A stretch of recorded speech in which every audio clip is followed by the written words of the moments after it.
Really honor and privilege to welcome all of you to the ICSI Capital Markets program here at Chennai.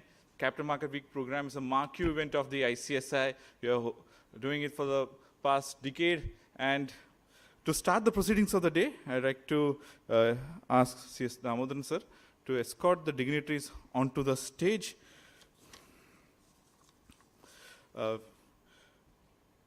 We have with us Shri Amarjit Singh, the Executive Director of Securities Exchange Board of India, CS B. Narasimhan, Vice President ICSI, CS A. Mohan Kumar, Council Member and Program Director of today's program, and last not the least, CS M. Damodaran, the Chairman of SIRC. Ladies and gentlemen, please welcome them with a big round of applause. Now, I request all of you to please stand for the ICSI motto song.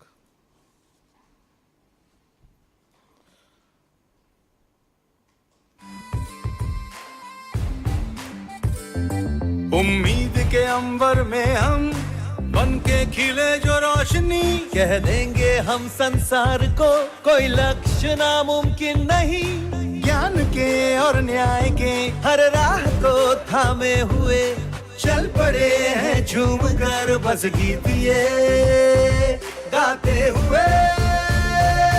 सत्यम वद धर्मम चर, सत्यम वद धर्मम चर, सत्यम वद धर्मम चर।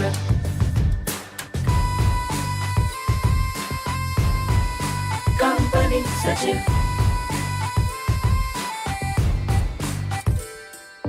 कदमों की हर एक गूंज में बस जीत का एहसास हो, राष्ट्र प्रगति पथ पे हो और आत्मबल की आस हो।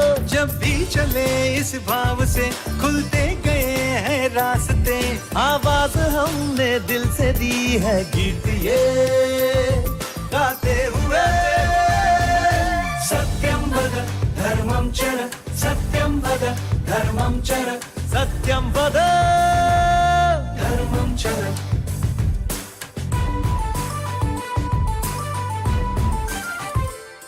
हर उन्नति के रंग में हर भारतीय हाथ हो, उद्यम हो या उद्योग हो, हर ओर अपना साथ हो। जाना शिखर तक है हमें सच की कलाई थाम कर, हम जीत के सुर छेड़ेंगे गीत ये गाते हुए।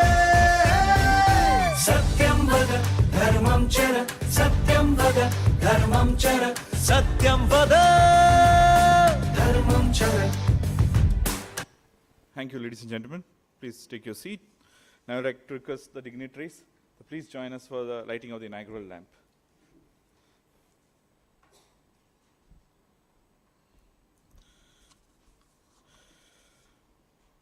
The theme of today's Capital Market Week program is Learnings from G20, Journey to a Sustainable, Competitive and Holistic Capital Markets. We are doing this event simultaneously right now in Calcutta. Chennai is joining in. Also, our 15 chapters are joining this program via live stream on YouTube.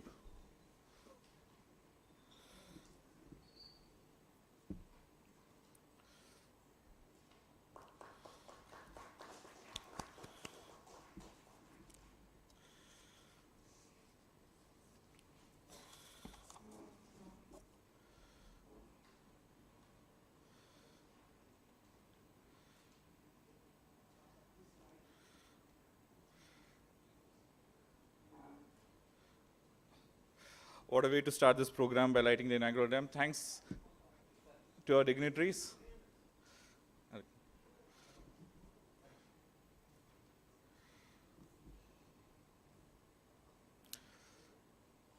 Ladies and gentlemen, a big round of applause.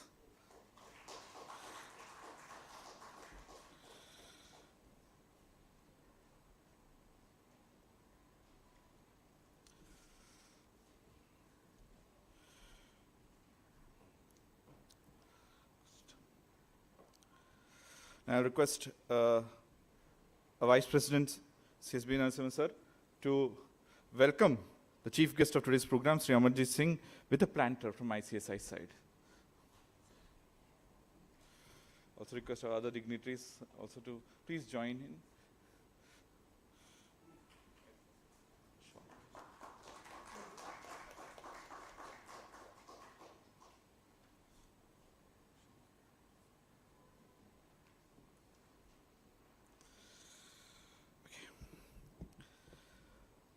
Now, we have with us CSA Mohan Kumar, a council member from ICSI and the program director of today's program, to deliver the welcome address. Sir, please.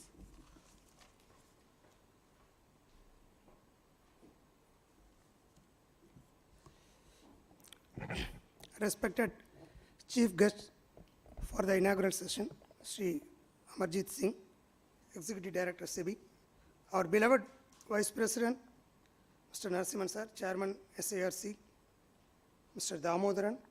I also recognize the presence of Mr. Pradeep Ramakrishnan, General Manager SEBI, and Ms. Meera, Founder and CEO, Arohan Communication, Mumbai. Friends, I heartily welcome the Chief Guest and Vice President on behalf of entire members from Southern region. This program is being broadcast to the 15 chapters of Southern region, and few thousand members are watching it live, and we are extremely happy to have galaxy of speakers for various sessions today. I'm very happy to welcome Executive Director SEBI, who has traveled all the way from Mumbai. I also welcome Vice President Mr. Narasimhan Sir, who technically hails from Western region, but for all practical purposes is from Southern region. So we are extremely happy to have him amongst us, and in Tamil, to tell Ulagam Sutrum Maliban, last 1 week alone he has traveled to various places, Varanasi, Kolkata, Delhi, Madurai, and he is here today. This is 1 week travel of our Vice President. So despite that, he really wanted to participate in the program. And today alone, Capital Market Week program is happening in 3 regions, and we are extremely thankful, VP sir, to choose to be in Chennai. I also welcome Chairman SARC, Mr. Damodaran, and I welcome Mr. Pradeep and Ms. Meera, and Regional Director Sharma sir and entire SRO team, and also welcome each and every participant who is present here despite being a long weekend, and also on a very short notice. I have great pleasure in introducing the chief guest, Sri Amarjit Singh. He is the Executive Director of SEBI. He is working with SEBI for the last 25 years and has extensive experience in regulation and supervision of securities market. He is presently working as Executive Director in charge of Corporate Finance Department, dealing with primary market reforms, issuance and listing of securities, corporate governance, corporate restructuring, delisting, etc. He also heads the Department of Economic Policy and Analysis at SEBI. Earlier, between 2010 and 17, he was heading the front office of Chairman SEBI as Executive Assistant, and also the Office of International Affairs. In his earlier stint, he headed the Northern Regional Office of SEBI at New Delhi. He has been involved in various international regulatory initiatives, and he chaired the Assessment Committee of IOSCO during 2016 to 18 and steered an assessment program for conducting thematic assessments at the global level. He represents SEBI as a part-time member of the board of NFRA, National Financial Reporting Authority, and on the board of governors of the Indian Institute of Corporate Affairs. In the recent years, his nomination on such committees include member of Core Investment Committee set up by RBI, member of committee set up by Ministry of Corporate Affairs on Corporate Social Responsibility and Insolvency Law Committee. Apart from an MBA, he holds a master's degree in Economic Policy Management from Columbia University, New York, USA. He is a member of India Advisory Board, Newcastle University Business School, UK. He is a recipient of Rotary Foundation Education Award in 2000 for promoting leadership development and international understanding by Rotary International, USA. We are extremely happy to have you amongst us, sir. Friends, I once again thank each and every one of you for participating in large number. Around 185 members have registered today. I hope all of us will have very interesting learning sessions today. Thank you. Thank you.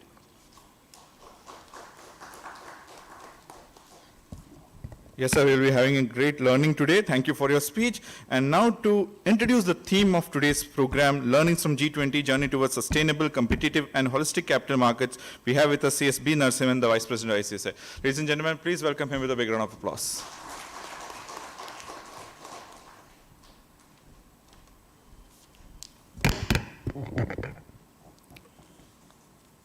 Respected Chief Guest for the day, Mr. Amarjit Singh, Executive Director, SEBI. My colleague in the Council, Mr. Mohan Kumar, Chairman of SIRC, Mr. Damodaran, Sir Ramkrishnan, Pradeep Ramkrishnan, General Manager, SEBI, who is present with us. He has been he's always provided a helping hand to the Institute in whatever program we do, and he obliged us for coming over to Chennai as well. Madam Meera, who was with us also in Bombay in the inaugural session. And all those present over here in person as well as in virtual mode. Good morning to all of you. All of you would know that ICSI has been submitting its suggestions on various draft rules, regulations which are put up by the various regulators, and many of them have also seen the light of the day.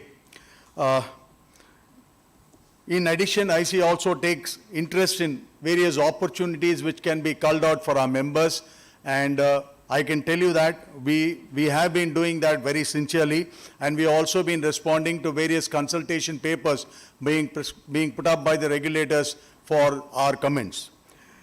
Most importantly, we have also had several recognitions coming our way from SEBI, and I always maintain that the SEBI is sort of an Akshaya Patra for us. So that's the only place where we get more recognitions coming our way for the profession. And I can tell you, even in the year 2023, within a matter of short span of 3 months, we have had about 6 recognitions coming for PCS. So that itself is a great success for us. And let's put our hands together for SEBI and expect more, and our prayers, and the same hands will also pray for more to come from SEBI. Friends, the theme for the Capital Markets Week 2023 is Learning from G20, Journey Towards Sustainable, Competitive and Holistic Capital Market. I think there again, it's been bifurcated, the sub-themes have been identified. The G20, comprising of the world's largest economies, have taken important steps to provide for promote sustainable finance and investment, and towards that objective, we had 2 of them, 2 studies made by them, initiatives through them, that is the Green Finance Study Group and the Sustainable Finance Study Group. All this was integration of environmental and social and governance, ESG we call it, consideration into the capital markets. For that, for the topic on ESG, we have Mr. Pradeep Ramkrishnan and Meera who will be sharing their thoughts with you. G20 leaders the summit is scheduled to be held in September this year, where we're going to have 43 heads of states of various countries participating, and that is going to be in Delhi in the month of September. We are at a critical juncture in our journey towards building sustainable, competitive and holistic capital market. We do face a range of challenges, including climate change, social inequality, technological disruption and geopolitical instability. To achieve this, we need to integrate ESG consideration into the investment decision, and I'm sure you will get to learn more about it in the presentation to be made by the 2 eminent speakers. The other one is in terms of the emergence of social stock exchange. Let me also briefly put across to you the efforts which the Institute has put into this. Mr. Amarjit Singh was in charge way back in 2021 when we had approached him, when the concept paper was put up by SEBI, that requesting him that SEBI should also consider the CS as part of the group to do the social audit. He did mention the fact that it was too late in the day, but nevertheless, they will consider it at appropriate time when time comes. And later on in the month of August 2022, I got a call from SEBI that why don't you also put up your papers and get the concept paper ready and the concept on social stock exchange ready, and get your members to register themselves with the social stock exchange, or social auditor rather. And we went about the process. The first thing we did was to incorporate a company, Section 8 company, ICSI, Institute of Social Auditors, and Social Stock Exchange rather, and that has already been done. And we put up a concept paper for public comments, and the comments which was received was duly considered by the elite team at ICSI before the formal suggestion was, rather the paper was put up to SEBI for granting recognition as an SRO for the Institute Social, for ICSI Institute of Social Stock Exchange. Now that is in the advanced stage of clearance. In the meanwhile, an expression of interest was also released by the Institute asking our members to complete their course conducted by NISM for social auditors and give their interest to become a social auditor so that that can be empaneled once the SRO is formally announced by SEBI. So we have received more than 100 members, 100 requests from the members for registering as social auditor, while the other institute has been giving, granting empanelment. We said we will not do an empanelment now till the formal recognition comes from SEBI. That's the only reason we have done this, and we hope that sooner or later we will get this SRO done so that we can also act as social auditor. One other thing which is there, which is on the card, is that the study material which is being done by NISM records recognition only for CMA and CA for becoming a social auditor. And to that extent, once the SRO is received, we will be able to make the changes in the study material to include company secretaries, PCAs as well. So that's on the offing, and I'm sure you'll get it soon once the clearance comes from SEBI.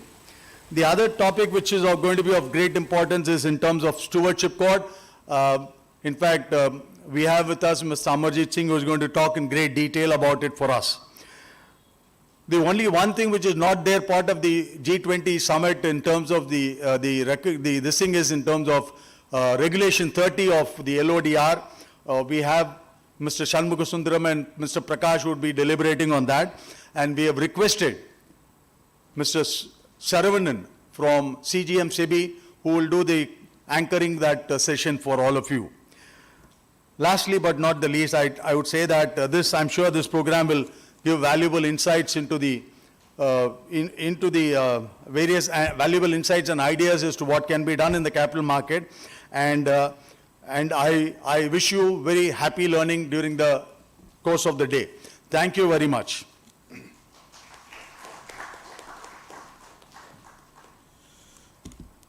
Thank you, sir, for a very endearing speech.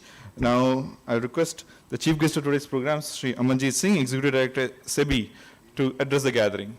With a big round of applause for the chief guest of today's program.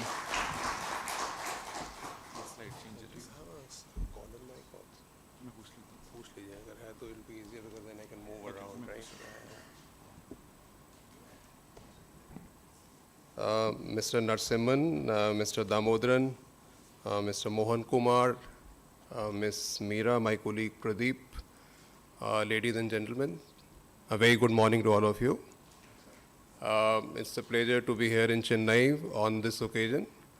I have been engaged in some activities with the Institute earlier also, but I think Chennai is first time. In fact, when I was in Delhi, then I was in regular touch with ICSI people there, and we used to have very regular interaction. So, yeah, thank you. Yeah. So, Mr. Narasimhan reached out earlier this month, and I was quite reluctant, not for the reason that I don't want to do this, but due to a lot of work-related pressures. But then he's very persuasive, and he did not leave me. So I asked him, what would you like me to speak?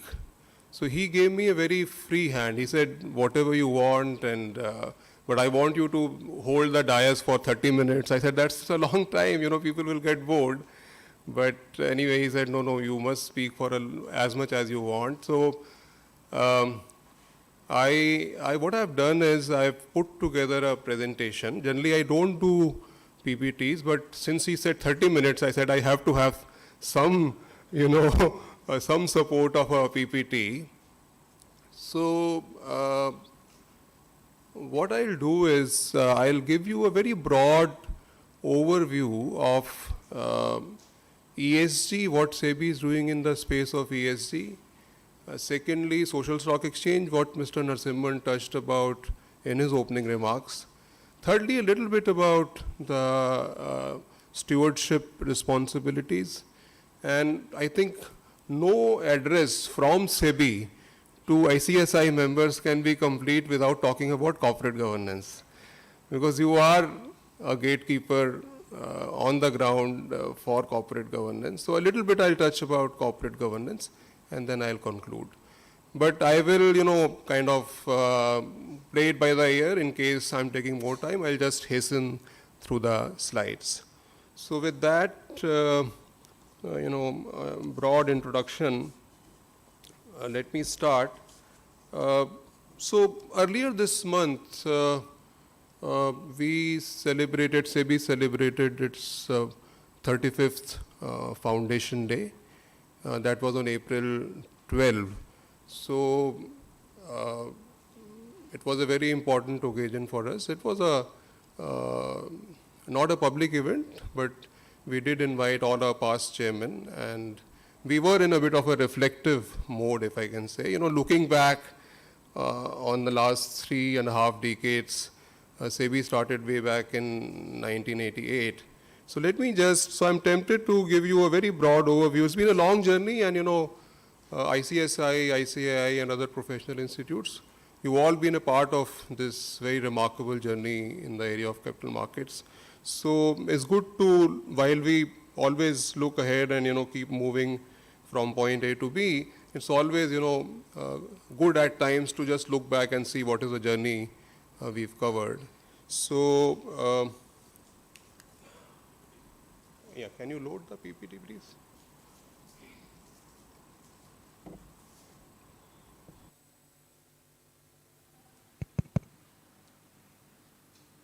I'm not sure if you can see, but I'll make it up by, yeah, okay. So I just told you about this. We'll just quickly do key reforms and outcomes in 1 or 2 slides. Then we'll talk about ESG, social stock exchange, and stewardship responsibilities. And I'll wrap up with some expectations which SEBI has from the ICSI members, from the company secretaries, from listed companies.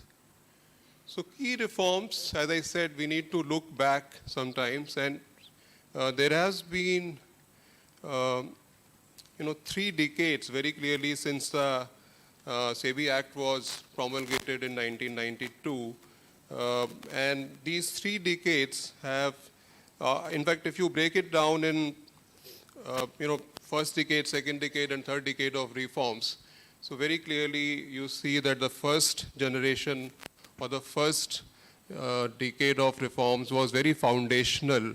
It was, dealing with some very fundamental changes in our capital market, and those changes were relating to moving from a merit-based regime to a disclosure-based regime on the primary market side. We opened up the market for financial portfolio investors, international investors. We also brought in a lot of modern trading and settlement infrastructure, meaning thereby we moved to screen-based trading. We introduced dematerialization. We also got settlement guarantee fund. We also introduced rolling settlements. Earlier it used to be periodic settlement. Some of you who've been involved since those times would remember it was a very, very inefficient process at that point of time, full of vulnerabilities. Second generation of reform, second decade, we built on what we had done in the first decade, and we strengthened our framework for protection of investors, for market integrity. Investor protection has been at the center stage all along our journey. We built an enforcement framework. We also brought in some new products, new processes. Derivatives were introduced. For example, in terms of the process, I can recall ASBA also was introduced at that point of time. Now we are planning to bring ASBA in secondary market. It's been there in primary market for a long time. Then we also brought in currency derivatives. We also introduced the concept of KRAs in the market. Third decade, more recent, was, we see more and more, both broadening and deepening of the market. And what I mean by that is you are seeing new instruments, you are seeing new institutions, new products, and some of them are listed here like REITs, InvITs, the green bonds in terms of new players, investment advisors, research analysts, and so on. We also, took over from FMC, the regulation of commodity derivative market. Corporate bond market has been one major area of our focus in the last few years. Then all along this, right from the first decade to the third decade, one thing which you will find if you study, anybody studies it even from the academic point of view, you will see that corporate governance has always been there in all the 3 decades. We started with what was known as Clause 49, which came from Kumar Mangalam Birla Committee's recommendations. Then you have successively number of committees. The last committee was Kotak Committee. It's always received a lot of regulatory attention, and for good reasons. Also, if I can very quickly add, we've had our share of challenges in the market, in terms of, if I can say, well, scam is not a good word. I don't think we've had any market-wide scam, and that also reflects on the strength of our market in the last 2 decades. But we've definitely had some episodes or the other from time to time. And my feeling is, having seen all of this very closely, SEBI has, or rather the system has come out stronger every time. We have learned from those gaps, loopholes, vulnerabilities, whatever you want to call it, and we fixed those, and system has become stronger in the process. So it's an exciting journey. I thought I'll just give you a very quick sense of what has happened in the last 3.5 decades. And very quickly, the outcomes are there to see. Markets have seen exponential growth in terms of numbers, in the last, if you compare it where we were and where we've come today. In fact, yesterday's Business Standard also carried one interesting piece on the editorial page on this. So if you see the market cap to GDP ratio, this was ranging between 25 to 50% in 1980s. It is now over 100%. That is one important benchmark. In fact, before 1980s, it was less than 25. So it's a huge jump. The amount of funds raised have galloped actually. So if you see INR 0.5 trillion to 2.5 trillion from in a matter of 10 years. And then again, the mutual fund AUM. Mutual fund is another area where SEBI has focused a lot in the last 5-7 years. And we've tried to strengthen that space because that is where most of the retail investors, that is the point of entry for retail investors. There again, now we have AUM of $40 trillion, which used to be less than 1 trillion 20 years back or 25 years back. Demat accounts, again, the story there. It's during the COVID time, there has been a huge surge, and we have 11.4 crore accounts today, as on March 31, vis-a-vis 3.5 crores in 2019. So whatever was done pre-COVID, more than that has been done in the last few years.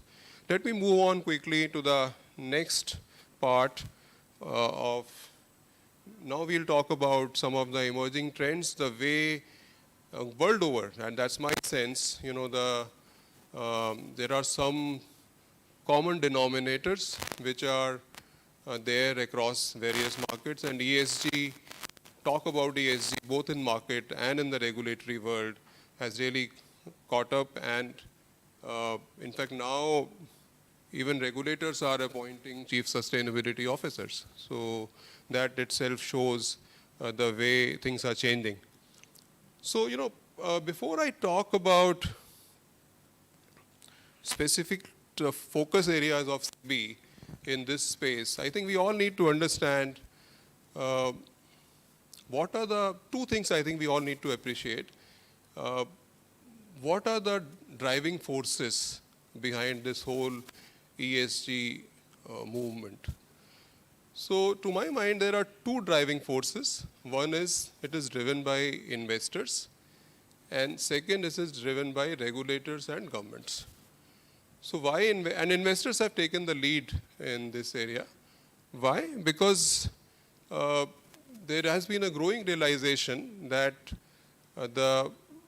there are sustainability related risks which have financial implications. And if you are investing in a company, you need to be aware of the financial implications of the risks related to sustainability. So there are risks relating to climate. Climate change can affect a company in many ways, and I think Pradeep and Meeraji will talk about it in more detail. So you might have seen, the global investors have been pushing for the focus on sustainability issues by the companies. And they're saying financial return is just not enough. We also need to know what are you doing in the area of sustainability. So invest, and as a result, and if a company does not pay heed to such trends, the investors will not write the check for them, right? So if you want to attract investment, you need to be not only aware of, you need to be proactively dealing with the sustainability issues. So that is one. Now, if the premise is that the companies have to engage because of the pressure from investors, then they have to demonstrate that, right? And how do you demonstrate that? You will make disclosures. That's where we come into picture. If you are making this, first of all, what should be the disclosure template? Can different companies, even in the same sector, choose their own disclosure metrics? No. Should there be standardization? Should it be meaningful? Should it be easy to understand? Should there be quantitative parameters around those disclosures? So that is all, unless the regulator steps in, it won't happen. They will all sing their own songs, and which will be very difficult to understand for the investors and other stakeholders. So that's how we have stepped into this, and our journey on this front started way back in 2012. And we started with a report called BRR, Business Responsibility Report. It was ahead of its time, I would say.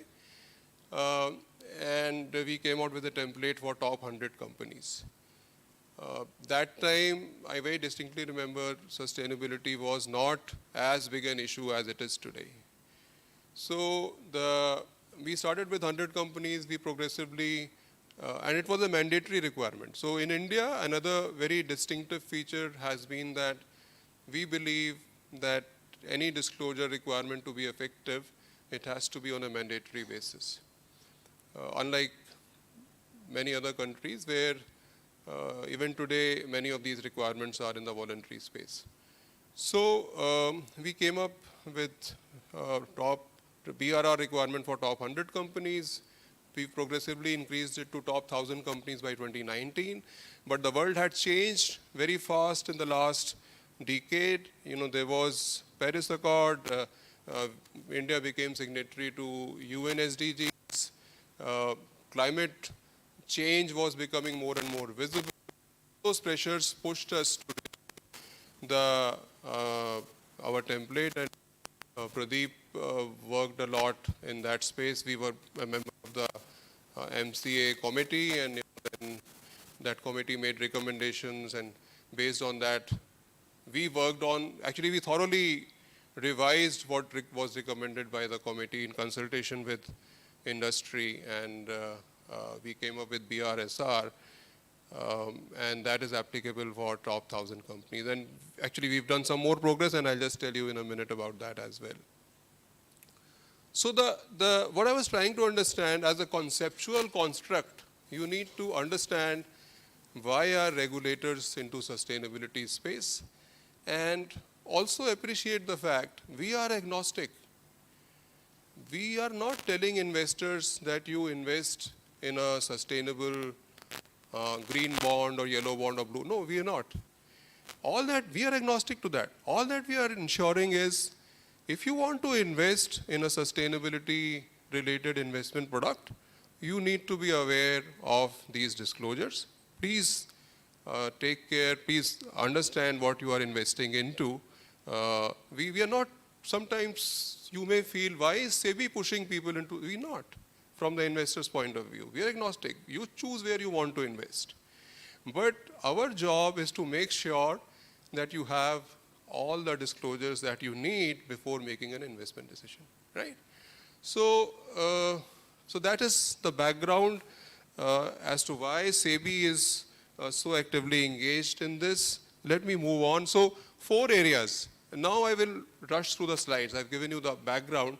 So our areas of focus are disclosure, ESG products, ESG investing, and ESG ratings. So now, okay, again, to understand at a fundamental level, ESG disclosures can be very complex, especially relating to climate. There are a number of technical matrices around GHG emissions, waste disposal, water management,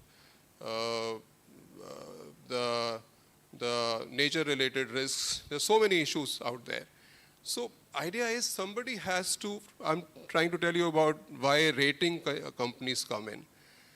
Somebody has to sort of simplify it for the investors, make it into some kind of a easy to understand one broad number or one broad grade and put the company there. So that is where rating companies come in. And our concern is that the rating methodology, the consistency issue across rating companies, the way you rate these products, that's where again we need to step in and take care of all those issues. So rating is important, but in the interest of transparency and easy to understand, the easiness to understand these disclosures, and regulators need to be there to take care of those aspects. As far as the investing or the company side, our concern is if you are claiming that you are investing into a ESG asset, or you are investing into let's say ESG scheme. If a mutual fund is investing into a ESG scheme, you are running an ESG scheme which invests into companies which are sustainably more conscious and doing work in that area, then you better be true to the label. That is the sort of a catchword we use all the time. You should not do any greenwashing. You should not mis-sell a product as a ESG product, whereas it may not be an ESG product, and entice investors into investing in that space. So that would be grossly misleading, and so that is where we are concerned that we should ensure that if you call a product or an investment as ESG, it better be true to the label. And if it is not, we'll step in and take enforcement action. So, and it's not just a talk. Our BRSR template, we really worked hard on it. It also, very clearly articulates what is expected from company boards, what is the strategy the board has, is there a committee to oversee that, what is the goal that you've set, and is there any monitoring mechanism against those goals, etc. So there's a board level accountability which is built into the BRSR framework, which is required to be disclosed. So recent developments, so now another angle that while the disclosure requirements are mandatory and you have to disclose, in the BRSR earlier regulations that we issued, we did not ask for any third party verification, third-party audit. So, but the companies are expected to make truthful disclosures. But now, very recently, we've come out with a concept of BRSR core, where we are saying that whatever the core elements are, there should be a reasonable assurance. Otherwise, again, there is a risk of mis-selling. You can't leave it purely to the companies. There has to be some sort of a third-party audit, third-party verification. So limited assurance on BRSR core, and BRSR core is a subset of BRSR, right? Then also the requirements for value chain, not just your value chain, what are the implications you have to disclose. Oh, yeah. I think I'll skip this slide in the interest of time, but I've given you the basics around investing. And green bonds, yellow bonds, blue bonds, my personal view is these color coding can be confusing. In an ideal world, you need every product which has to be sustainable, right? So it should be just sustainable bonds, but these are the terminologies that we've used just to make a distinction vis-a-vis the normal bonds. And I think Pradeep will talk more about this. He's dealing with the subject. Let me move on. So that was about ESG. Now let's talk about social stock exchange, right? This is a new, well, I hate to use the word animal, but a new, yeah, so entirely new construct, let me put it that way. And it's very interesting. When I say entirely new construct, I must also admit that there have been attempts to do this globally. And what is new in our framework is that, so let me give you a brief background. Several countries have tried this in the last 10 years, but we do not see the evidence of a major traction around those frameworks.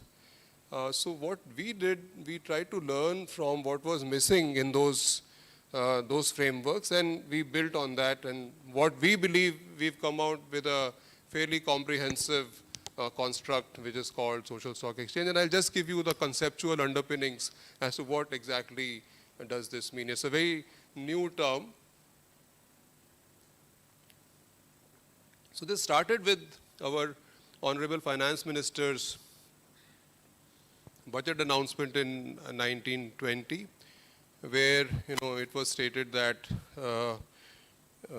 there should be a social stock exchange to facilitate raising of funds by non-profit organizations, and SEBI will take care of that stock exchange. Frankly, we didn't have, whenever you think of a stock exchange, you think of making money, right? And so it's sort of very paradoxical, non-profit and for-profit coming together. So, you're probably forcing a marriage of communism, socialism with capitalism, but that's the beauty of the whole product, how we've gone around that. So we didn't have the, let me put it this way, we didn't have the internal capacity to think around non-profits. Because we've always looked at how this is a market where greed plays an important role, and we are there to regulate the greed, right? So we are always attuned to think like that. So we bridged those gaps by constituting a working group and followed by a technical group where we had experts from the non-profit sector who guided us in developing our thinking. And two groups taken together, we had a set of recommendations to set up this exchange. And these two groups took about 2 years' time to develop their thinking. And mind you, this was an uncharted territory even for the group. We don't have many precedences, many successful precedents, right?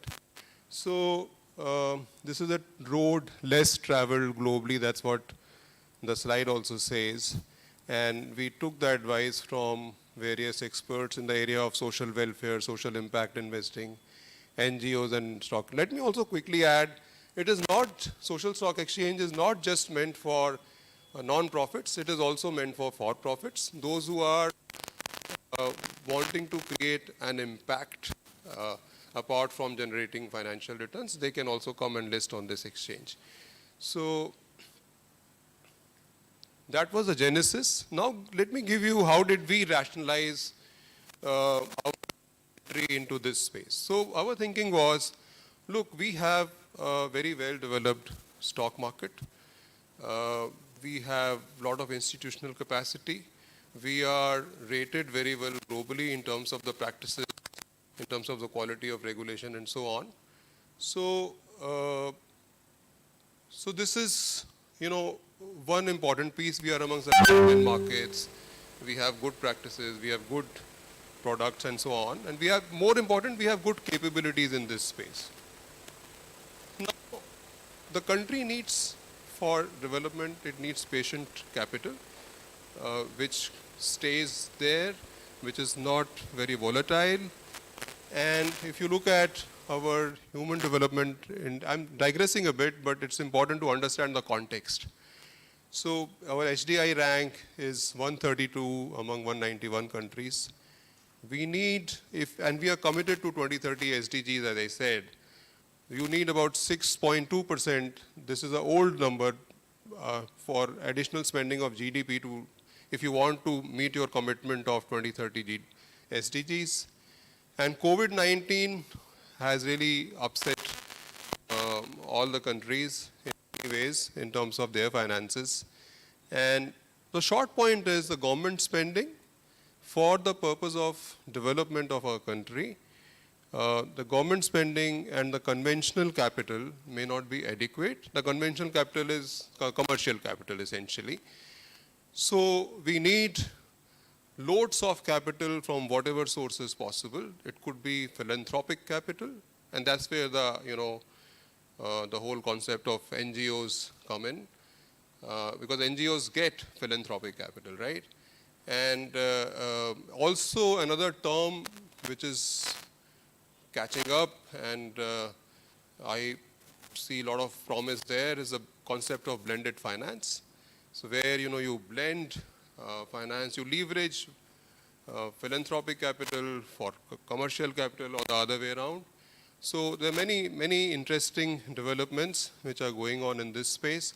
So we thought, can we leverage our strengths in the security market, in the bond market space for the benefit of the social sector? So that's what triggered our thinking into this space. Can we facilitate all this infrastructure that you have? Can it facilitate raising of funds by non-profits? Can we develop some new structures and new mechanisms, new instruments? Can we redevelop and customize our existing structures? And we already had social impact funds as a part of our AIF structure, but that also needed, it was not used much. So we looked at that as well. Can we tweak that and make it more user-friendly? So, so now you see this Venn diagram very clearly shows, on the one hand, you have Indian securities market and you have social sector needs, and the funding comes from the social stock exchange, right? This is our sort of a conceptual thinking while developing the whole SSC regulatory piece. So this is basically a convergence, right? Now, what is social stock exchange? So there is old parable of several blind people trying to define an elephant. So initially, especially when this concept we were talking about, people had very different understanding of what exactly is this. So first of all, let me clarify, it is not a new exchange. It is a platform, just like your SME platform or your ITP platform. It's just one more platform at the existing exchanges. It is a basically, but you need to see it in a bit of an unconventional manner. It is not, it goes beyond listing and trading. It involves number of structures, mechanisms, and processes. And let me quickly give you one example. I'm afraid I should not exceed time. So ZC, ZP, and I think that will probably clarify in terms of a little unconventional approach to it. So in case a company has to raise money from the exchange, it has to have an instrument for listing at the exchange, right? If you want to raise debt, you need a bond. If you want to raise equity, you need equity. And that has to be listed on the exchange. Then that instrument gets traded once it is listed. It has a trading potential. So in case a non-profit is raising money for a purely social project where the objective is not to make profit, you need an instrument for them to raise money and list. So we came up with this idea after a lot of brainstorming in these two committees. We came up with this idea of zero coupon, zero principal instrument. And this was notified by Government of India last year as a security under SCRA. But the questions around the instrument were, the difficulties we had in terms of explaining the whole concept. Why should it be treated as a security? It has no promise of a financial return. It has no zero coupon, no interest, zero principal, no principal repayment. So, which means there's no financial return at all. It's as good as a donation certificate, as good as ATG donation, right? So, but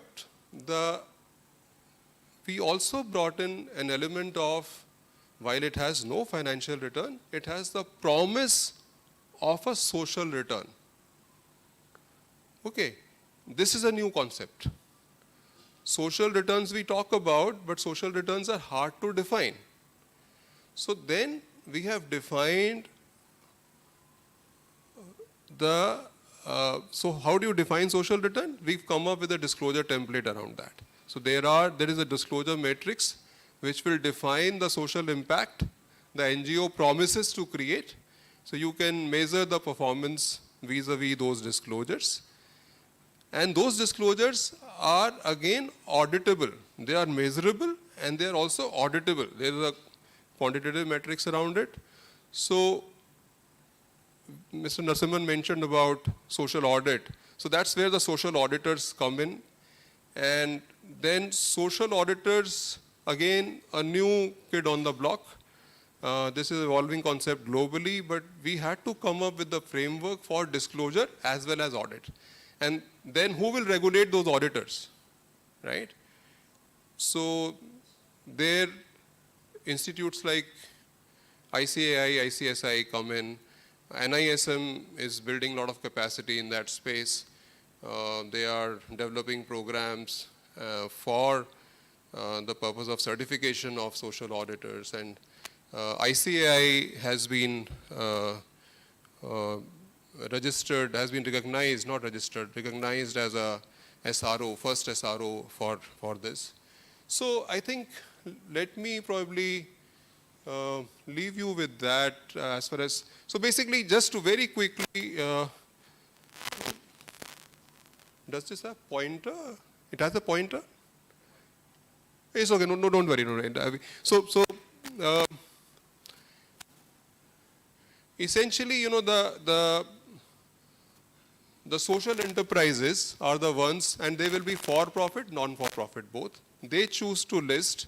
Then there is beneficiaries, and how are the beneficiaries benefited? There's a disclosure matrix. Then there are social auditors, and these disclosures along with audit help the investors decide in investing in social stock exchange, and there are innovative instruments like ZC, ZP, and we can do more, we can come up with more instruments. Then there is a fund structure, as I said, social impact fund is also there, but let me not go in those details. I'll leave it at that. Status and way forward. Yeah, good news is, so there are two parts to it. One can register and one can raise funds. So registration is a step prior to listing and raising funds. So 10 NPOs have already registered in BSE, 6 non-profits have registered on NSE. What is good about them? These 16 entities have committed themselves to make disclosures as per the requirement of Social Stock Exchange. So we've already given permission to both the exchanges to set up. So it is a concept which is alive and running today. Let me very quickly run through the stewardship piece. So here we are getting to the corporate governance domain now. So the context is corporate governance, to my mind, is driven in our country, Companies Act, SEBI Act, and the Stewardship Code. Stewardship Code is less talked about, so that's why I thought maybe I should talk about that a little. Again, Pradeep and I have worked together on that area as well. So first thing we need to understand is that institutional investors are playing a very, very important dominant role globally when it comes to listed companies. Very quickly, in the United States, the corporates, the institutional investors, they hold 68% of the equity. In our country, it is 22% of the market cap. This is slightly dated, 2020 data, but let me very quickly move. If you see these numbers, the domestic mutual funds, their ownership, the graph is going up, and FIIs also, the graph is going up. So let's not bother about the specific numbers. These are all available. You can always check. The short point is institutional investors are playing a very influential role when it comes to their investment and their monitoring of listed companies. And what interests us is their stewardship obligations, because they are also holding money in fiduciary capacity for many investors. So that's where we get in. And this is an important slide which gives you the evolution of stewardship. Again, India has been a leader in this space. I've had discussions with other markets as well, and I think what we've done is something more than what other markets have done. So our emphasis, we started on this in 2010, where we said there should be compulsory disclosure of the voting policies of mutual funds. In 2014, we came up with the requirement to disclose actual voting by mutual funds on a quarterly basis. And so you can vote in 3 parts. You are either voting for a resolution, against a resolution, or you abstain. There are 3 possibilities. So in 2014, we said, you please disclose what you've done, and you give the rationale. If you are abstaining, give the rationale why you are abstaining. 2017 to 2019, we tried to develop a financial sector-wide. We control only mutual funds, regulate mutual funds, whereas IRDA regulates insurance companies and PFRDA does pension funds. So we thought there should not be any regulatory arbitrage. All the regulators should be on board, and there should be a common stewardship code. So our stewardship code actually talks about what is expected from institutional investors when in the space of corporate governance, driving corporate governance in the listed companies. In 2020, the guidelines for proxy advisors came in, and then in 2021, that is a recent development where we said that there has to be a mandatory voting for mutual funds, including the passive funds. Three important pieces in the corporate governance reform, 3 very high-level pieces are compulsory e-voting facility and this majority of minority construct, so special resolution. So I think these measures have played a very important role in our corporate governance. And another very important the new set of intermediaries or proxy advisory firms. So I think last, I would say 5-7 years, we've seen they also playing a very important role through their reports which they come out with. So we have guidelines for very light touch sort of a regulation around proxy advisory firms. So now I'll come to the last part of my presentation. As I said in the beginning, I think if you are having a discussion with company secretaries, it'll be very, and if it's a regulator is talking, it'll be very unfair if you don't talk about corporate governance and the regulatory expectations around that.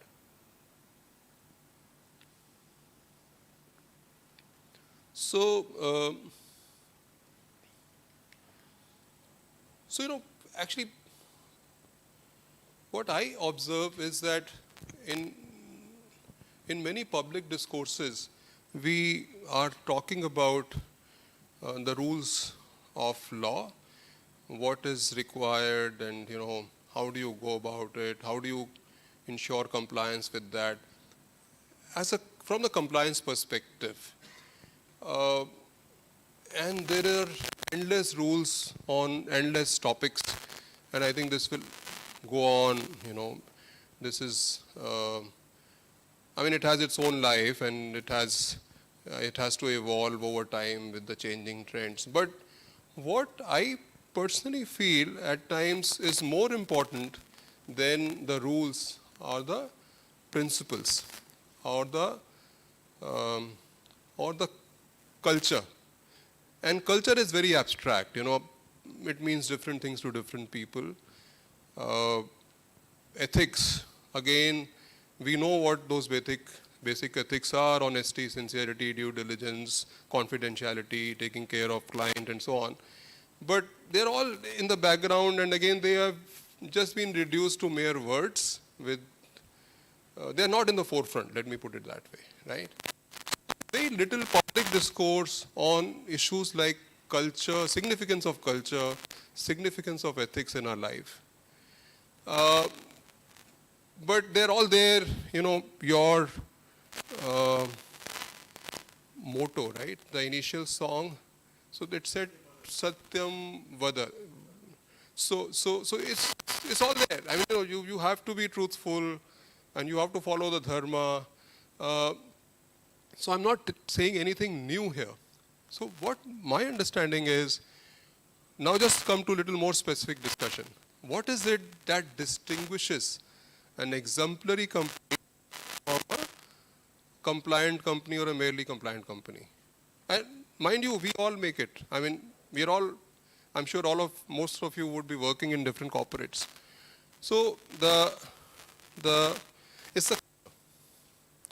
I don't want to name companies because as a regulator I'm not supposed to do that, but there are companies which are known, there are very few of them, which are known for their culture, which are known for their, relatively, it's all a relative plane today, right? So, so I think it's important to be mindful about while you practice, while you ensure oh, it's not functioning? Was I not audible earlier? Oh, okay, fine. Okay. So, yeah. So so it's important to have more public discourse on these issues. That's a short point. And LODR also, talking more specifically, LODR is a very unique combination of principle-based approach and the rule-based approach. We've tried to, marry the two, and it gives you, principles get less talked about. That's the reason I thought I should list some of these principles, and they're again very basic. So it's equitable treatment of shareholders, protecting and facilitating the exercise of right of shareholders, including protection of minority shareholders, ensuring timely and accurate disclosures on all material developments, material matters. And last is very important, follow obligations in letter and spirit. Again, why did we put that? Because regulators also get tired of rule making, if I can say. So, if the society was ethically more evolved, or probably there will be less need for last mile rules. There'll still be need for some regulation, but you don't have to write the last mile rules. Define each and every word. What do you mean by this? Otherwise, it will be subject to interpretation and it can be misused. So that's our dilemma all the time, and where do you draw the line? But I think it's for all the stakeholders to be mindful and to, some companies do more than what the law requires. Some companies in our country were disclosing more than the law required earlier, right? They chose to. So we'd like to see more of those companies. Then our job becomes a little easier, right? So what are the expectations from company secretaries? As I said in the beginning, you are one of the key gatekeepers. You are there on the ground. We step in much later when the damage is done, right? But you can prevent the damage or you can minimize the damage, right? Again, I'm quoting LODR, compliance officers are responsible for coordination with, this is basic, you all know this, reporting to the board of the listed company, and they have, again, emphasis, ensure conformity with regulations in letter and spirit, right? So substance over form, I don't need to belabor the point. You are running a compliance department, you are not running an avoidance department, right? So you speak up. In case there are issues which your conscience does not allow to say yes to tick the box, speak up, right? Because you are you also have certain special rights under the Act, and it's your duty, right? So enforcement, to my mind, has its own limitations. It does have a deterrent effect, but I think the gatekeepers play a very important role. And also from the enforcement perspective, world over, in fact, especially after the global financial crisis, there is a trend to fix more accountability on key managerial personnel. Just penalizing the company is not enough.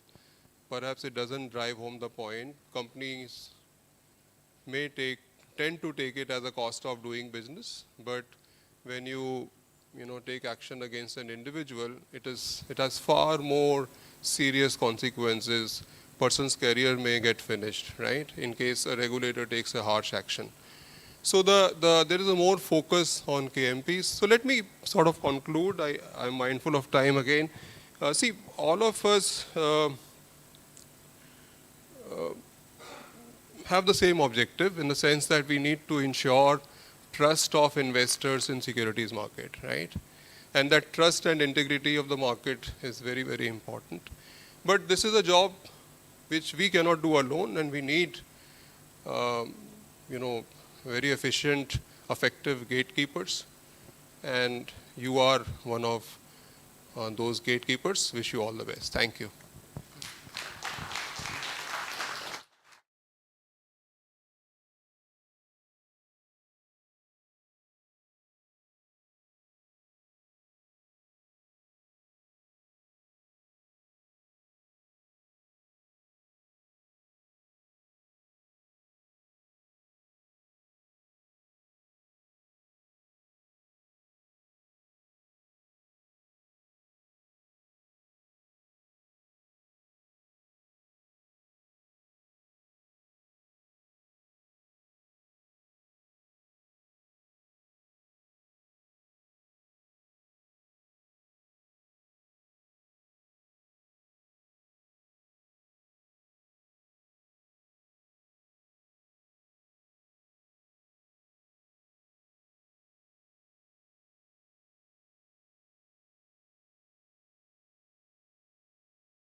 Session itself, sir. Thank you very much. And also the SEBI, I want to thank SEBI also for keeping faith on us, like being a company secretary and members. A lot of certifications, a lot of opportunities has been given to us. So I also thanks for that also, sir. So Meera madam, and thank madam again for taking the various sessions online and physical mode. She travels all over India and brings a lot of clarifications on the subject matters. And Pradeep, like again, as Mohan told, he's like a local our guy, like even though he technically lives in Mumbai, so he is helping a lot of our members, like both practicing company secretaries and company secretaries employment. A lot of clarifications he used to give whenever we approached him. And Narasimhan sir, VP, our VP, like to our VP we can say there's age is nothing, like, so he travels as if as he is as he is. And Mohan Kumar, he can tell a lot of things about our room. Mohan Kumar, he breathes our institute in and out, like, so even when he travels to Madurai last week, he was entire day inquiring whether how the program is going, whether you attended all the conference call with the sessions coordinators, all those things. And also thank Mr. Neeraj, who is from Delhi. So he done a lot of background works for us. And thank again all the participants. So one more good news is like the same program which we are attending to today. Last week, Saturday, it was held in Western region, but there was only 60 people who are registered. But now we are attending 185 people already registered for our sessions. Like, so thanks to all the members who are attending here. And I want to say that it's culturally, even Southern region, we have the habit of learning. We never miss any opportunity. If there's a small learning opportunity, we buy some eatables, they will pack it, a newspaper, and give it to. They will not, after eating, will not throw away the paper. We will just see what is there, and we try to learn from each and everything. And also, we are happy to say that corporate membership registration has we surpassed what we had done in the last years. And thanks for all the members who are actively participated. And to end with Sharma's team, Sharma sir, and again, and Chudit, all those things, they worked tirelessly. When even I missed a call from him at 9 o'clock, like, so he make us feel guilty. He was working and we are not working. To that extent, our institute put their efforts. Thank you, and I request all of you to attend all the sessions, and it was wonderful, sir. Thank you very much.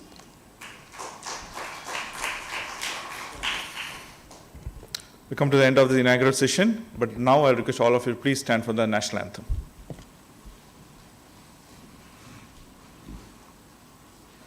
जनगण मन अधिनायक जय हे भारत भाग्य विधाता पंजाब सिंध गुजरात मराठा द्राविड़ उत्कल गंगा विंध्य हिमाचल यमुना गंगा उच्चल जलधि तरंगा तव शुभ नामे जागे तव शुभ आशीष मांगे गाहे तव जय गाथा जन गण मंगल दायक जय हे भारत भाग्य विधाता जय हे जय हे जय हे जय जय जय जय हे.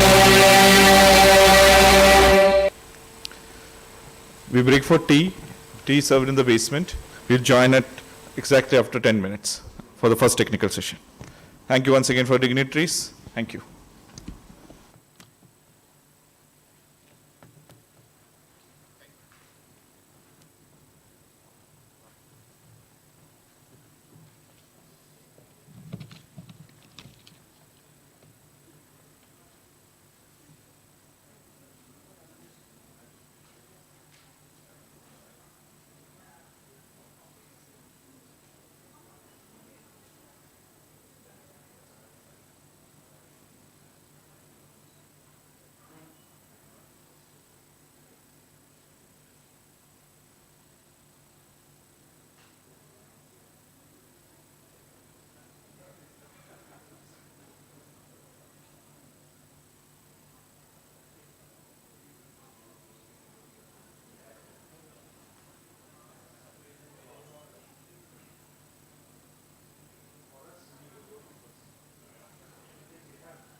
Ladies and gentlemen, I request all of you to please take your seats.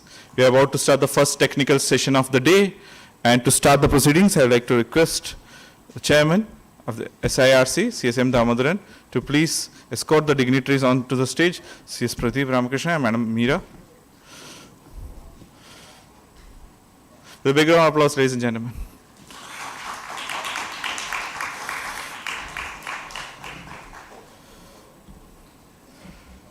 Chairman, sir, the stage is entirely yours.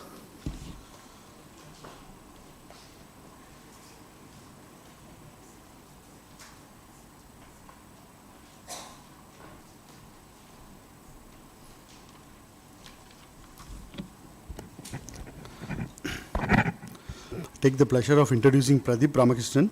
CS Pradeep Ramakrishnan is a graduate in commerce and a qualified company secretary.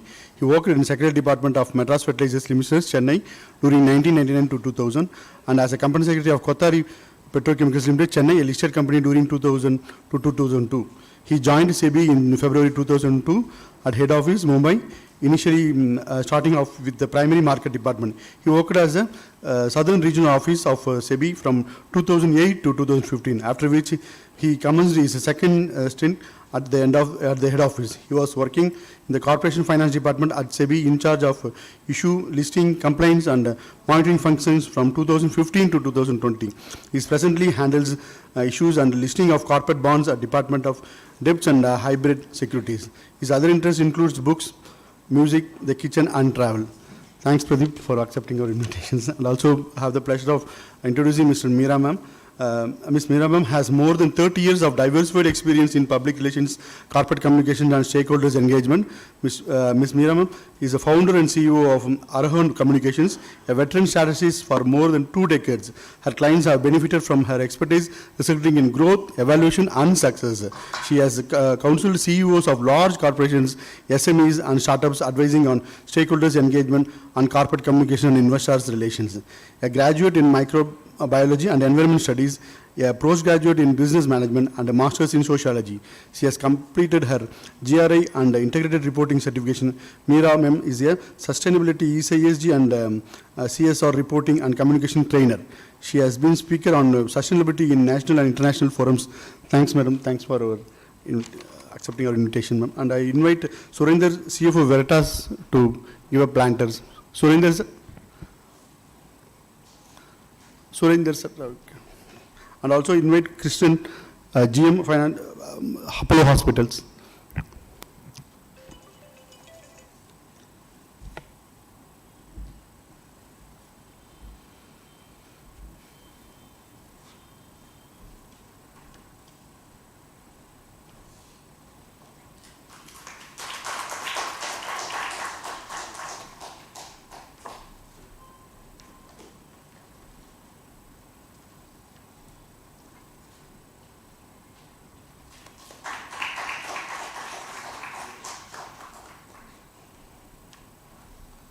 Thank you, Surinder sir and Christian sir.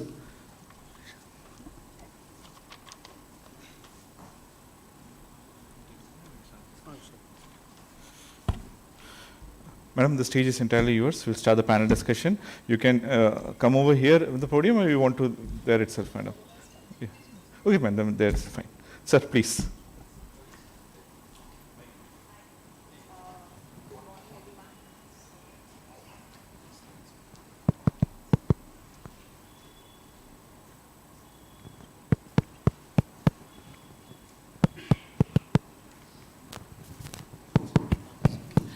Morning, everyone. Pleasure to be here, and thanks to ICSI for inviting. So when I look at ESG, I mean, this is a concept that has evolved. It's still evolving, and maybe it will probably still continue to evolve over a period of time, for some time to come. I remember when I was working in 2002, I was a company in 2000, I was a company secretary, of a listed company, and in Chennai. And that was the time when SEBI introduced the concept of corporate governance. So we had really good directors, and at that point in time, the concept of independent directors had not evolved, was getting introduced. But I remember when we started working around that concept, Then we started working with the concept, and now the concept is sort of ingrained into the way we have worked. So like if anyone talks about corporate governance, even in case of an unlisted entity, so much so that the Companies Act 2013 has sort of embedded the concept of independence and corporate governance and other concepts like your audit committee, etc., even for unlisted entities today. So if beyond a certain threshold, if you have borrowed 50 crores, then you need to appoint, you need to have a director, etc., which means, yeah, I think it's fine. So similarly, I think we are at, as far as ESG is concerned, we are at the initial level. So before I probably make this a conversation, I want to just give a small introduction as far as SEBI is concerned and what ESG means to SEBI. So like Mr. Amarjit Singh talked about in the morning, and SEBI has been one of the first movers as far as any regulation is concerned, as far as the country is concerned, and I know that is a pain point as a company, as a compliance officer. I know if, and today and these are all personal views, I really wouldn't want to be a compliance officer. So I have actually rejected good job offers which have got fanciful zeros, because of, I know that the amount of burden, I mean, I wouldn't use the word burden, the amount of responsibilities that sort of come with, being a compliance officer. And I believe one advantage has been, because of all this, companies have stopped looking at compliance as a cost center, and they have started looking at compliance as something that is going to be in some way which adds value, right, which is what is important. So as far as ESG is concerned, when we started, this was in the year 2011, 2012. At that point in time, the national voluntary guidelines were introduced. And see, if you look at reporting in the country, even internationally, reporting has always been financial reporting, right? So it's not been non-financial information that has been the cornerstone. So over a period of time, there has been a thought process when the whole concept of responsible investing started catching up, in the 80s. And with the United Nations principles for responsible investment, etc. That is when probably even regulators sort of woke up. And I believe even after the introduction of the national voluntary guidelines, I believe probably the most serious attempts started being made after two significant events. One was signing of the Paris Accord, right, in 2015. And the second one, a black swan event called COVID hit us. Right? So these were two events which have sort of changed India's approach also to ESG. But our oeuvre, SEBI's oeuvre is very short, small. It just extends to listed entities. We have probably 6,000 odd listed entities in the country, as opposed to lakhs of companies in the country. But what has happened is that, like Mr. Amarjit Singh was talking about the BRSR, when we were working with the BRSR, with the ministry and with Niti Aayog, we found, and I'm just talking about the value here, like what accrues as value, right? So when I was speaking, we were working on the BRSR, we had the opportunity to meet certain small enterprises. See, because of course, while rules are a one-size-fits-all approach, there are graded approaches as far as capitalization is concerned. Like in case of debt, we have said corporate governance applicable to companies with some outstanding amount. And similarly, corporate governance also, there are ladders as far as the Companies Act is concerned. But when we were looking at MSMEs, we found that surprisingly, they were imbibing ESG a lot more than what we thought. And I'll give you a small example. And then probably I will, request you to give your views. So Tirupur is the banyan capital of the world, they say, right? So, and it's Manchester of South India is Coimbatore. That's the epithet it's got attached to it. But who are the largest manufacturers? These people get orders from companies like Nike, Victoria's Secret, and all these big ticket companies give orders to these companies. And when I give an order, particularly when there was an undercover reporter of the New York Times who went into certain Nike's sweatshops, as you can call them, in Bangladesh, and then the thing was exposed, and then companies started taking this seriously. So if you need to take an order from Victoria's Secret or Chanel or some big ticket company, they come and inspect your place. They look at what are all the ESG factors that you've taken care of. Like, do you have proper restrooms, washrooms? Do you have even a creche for women at times? And then we found that because in order form, it makes economic sense, right? So if I want to get an order, I need to ensure that these things should be there. So what has happened is that ESG has become a sine qua non for companies even to start business. So that actually made our jobs easier when we brought in the BRSR light.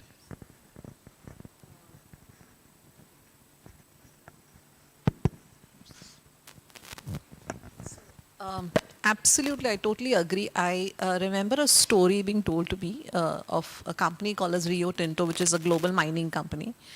And every time that they would have their annual meeting, investors would ask them that there are so for Rio Tinto, diamond is a very, very small component of their entire mining story. And the diamond that gets cut in India is like a 0.00001% of their entire revenue. But for every AGM, this is what they would be asked, that in your diamond, the diamonds that are cut of your Rio Tinto diamonds in India, there is child labor happening. So therefore, Rio Tinto would not get stock appreciation because of something 0.0001% of their revenue, something happening. And therefore, India in Rio Tinto and launched a business excellence model, and I was lucky to be involved in that entire business excellence model being launched in India for the diamond sector. So this is not something, sustainability is not something which is any longer a feel-good factor.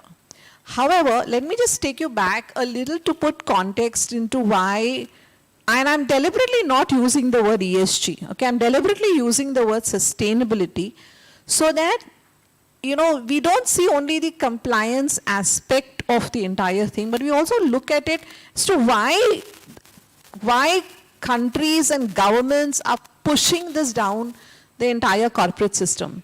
So if you look at sustainability, and again I'll go back to a story of India, you meet any of the Tatas and the Birlas and the earlier companies, and they'll tell you during independence, Gandhiji called all the corporate heads and said, what can you do for the country, right? We're now independent. We're going to face humongous challenges. What are you going to do? So the corporates said, we will build educational institutions and hospitals. We will build institutions. You focus on the poor. So let the government's money go to the poorest of the poor. Institution building we will do. And therefore, if you see the Tatas and the Birlas and the Goenkas, you see hospitals and education institutions being built by them.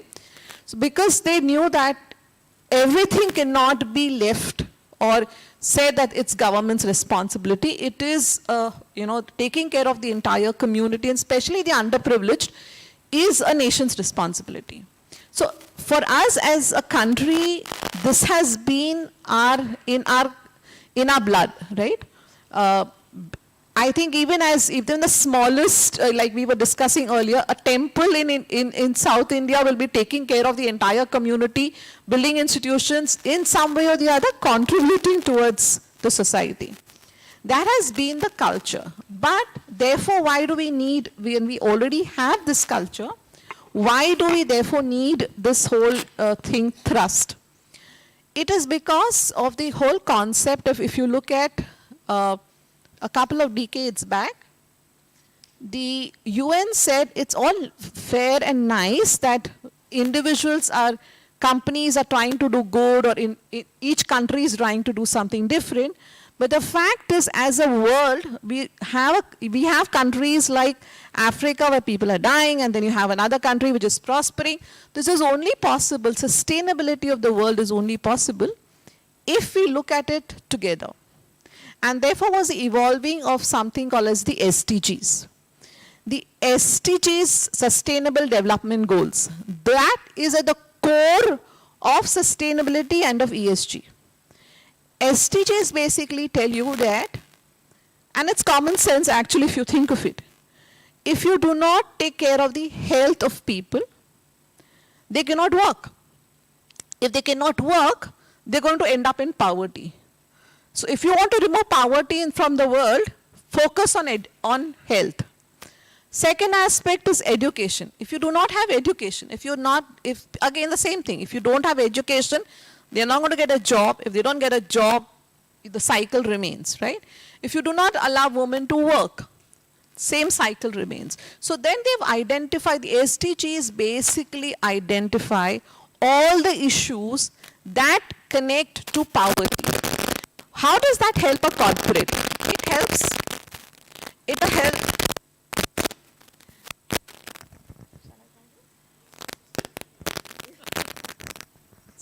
it helps corporates by being able to focus on goals which match the global goals, right?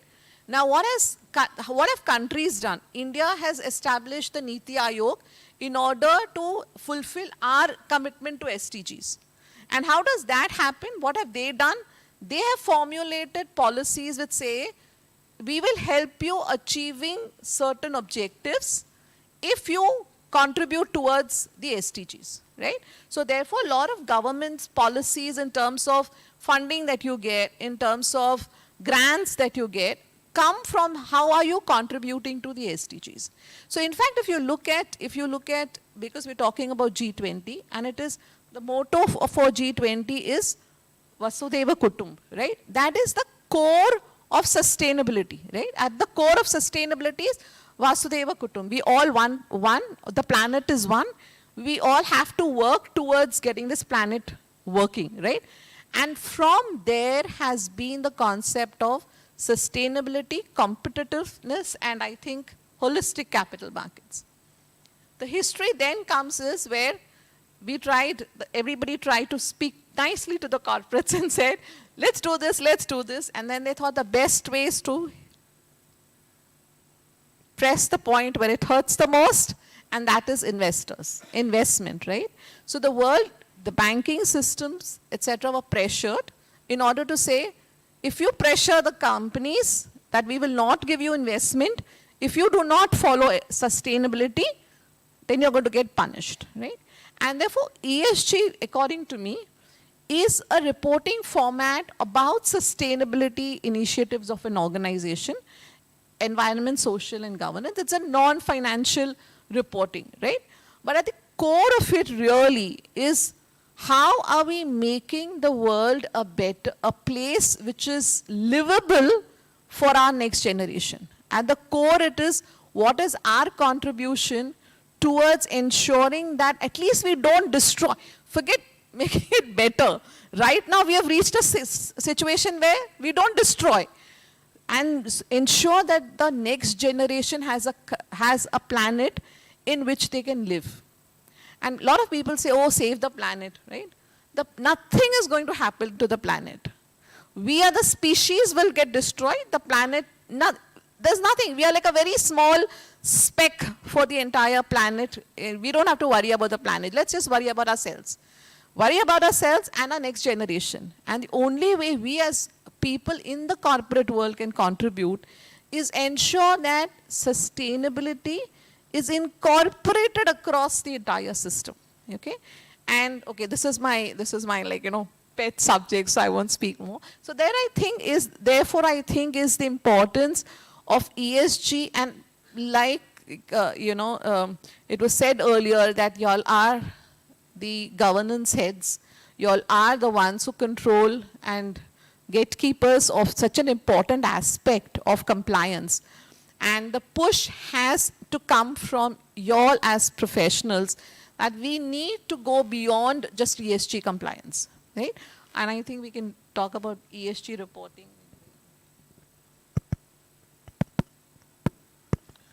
So I would like to make this session a lot more interactive. So instead of, we both only speaking, so I'd request in case people have questions, in case people have to share anything also, please go ahead and do it. So I want to probably direct this whole conversation into three important things, probably we can take this forenoon forward. So first is like, I want to first speak about how primed is India is as far as ESG is concerned. And I believe now that we have taken the G20 presidency, one of the, why probably India is one nation which is best suited for this is because if you look at our tradition, we have had a 5,000-year-old tradition. And I'll just speak about my existence on the planet. I am now 44 years old. I'll be 45 soon. So on this 45 odd years, I have seen liberalization, one of the biggest events as far as India is concerned. And also this whole thing about ESG, what has changed, right? So there was one point in time, and I'll talk about one or two very little things and something which actually seeps into each of our lives. That is probably where we can relate more. The first thing I'll talk about is, see, now of course we take out, we order takeaways. We call up a Zomato or a Swiggy, and there is so much, in packaging that arrives. There was one point in time where eating out was an event. Okay, we never used to eat out. And even otherwise, taking a parcel was another big event. And even when I still remember when we used to buy a parcel, for example, if you had to buy just a couple of idlis, and this is something which I think the audience will relate to because I am born, bred, buttered here, and most of these people are here. When you buy a couple of idlis, they used to give it in one leaf, and that leaf was known as, in Tamil it is known as Mandara Elai. I don't know what exactly is the Indian, the English equivalent. And it used to be tied in a paper. The paper, then you will have this leaf, and then you have a couple of idlis in a chutney. The taste of the idli would actually get accentuated because of that leaf, right? And this is how we have all grown up, like with the sustainability. And even if you sort of dispose that, it will sort of get absorbed into the planet. It's not going to get destroyed. See, today if you order 2 idlis, you know the amount of plastic that comes along with it. You don't really know. We all know what we have to do with the plastic. We just dump it. See, today, 9% of all the plastic in the world is burnt. 11% of all the plastic in the world is recycled. 80% of the plastic just finds way to our landfills, right? So when we just go back, and the second one which I also want to talk about and probably link it with why India is probably primed to do this. Whenever we go to a shop to buy something as ubiquitous as your vegetables or fruits, there was a time when we used to just carry a cloth bag. Right? And it used to be, people used to make fun saying that people are carrying an yellow bag. So we actually call it manjapai. And there was even the Tamil Nadu government brought in an initiative where they started vending all this cloth bags so that people will stop using plastic and use this. So this was something which is part of our lives. We never expected the person who is going to vend vegetables to you to have a plastic bag ready in hand. But today, when you go to your neighborhood shop, you just carry some cash from something. Nowadays we carry our mobile phones and then do your GPA and other things, and then we expect the person to give us a less than 50 micron bag, and it just gets disposed, right? So it has become, and whenever you go to a hotel, people, despite going and washing their hands, always look for the tissue paper, right? Our cuisine is not suited for tissue paper at all. Right? So, but we always use it, and we, despite using the tissue paper, we again go and wash our hands, like later, because if you're going to eat a paratha or an idli, whether it is North Indian or South Indian cuisine, it doesn't lend its way for, usage of tissue paper. But we have used it because it's become part of our lives. And this is something which we have brought upon ourselves. So it is easy for India, rather than, for example, a Norway or a Finland to go there, because this is something which we have already done just a generation back. So I believe probably with this habits of ours, we'll be able to maybe lead the world in sustainable practices. I'll give one more example before I hand over the mic to you. I remember there was a trip I had gone to Jaipur maybe around 10 years back, and we all know how Rajasthan is, right? Of course, Chennai has 3 seasons, we say, hot, hotter, and hottest. But as far as Jaipur is concerned, it also has a similar thing through very hot, very hot. Maybe in December actually things are tolerable. But you will not believe it was around 48 to 50 degrees outside. Okay, when I just went inside the fort, it was so cool. And it was because it was built with certain sustainable materials. It was not built with the glass and mortar that we use today. So which means that these things are probably ingrained in our lives, which we have to just go back and look into our old books, and they will probably give you the answers. Absolutely. One of the reasons, in fact, it said that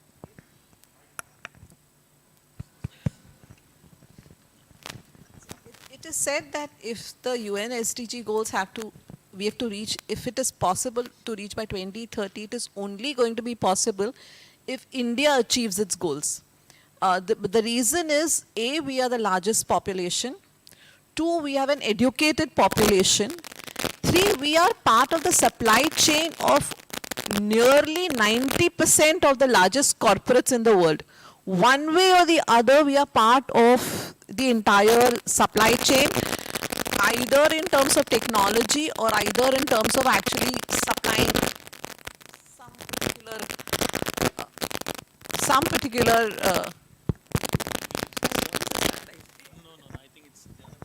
Yeah. So, so we are part of the global supply chain in every aspect, right? And I think we saw this during COVID, that India became the supplier for a large number of products worldwide because of a large logistic system and our ability to, be a part of the supply chain.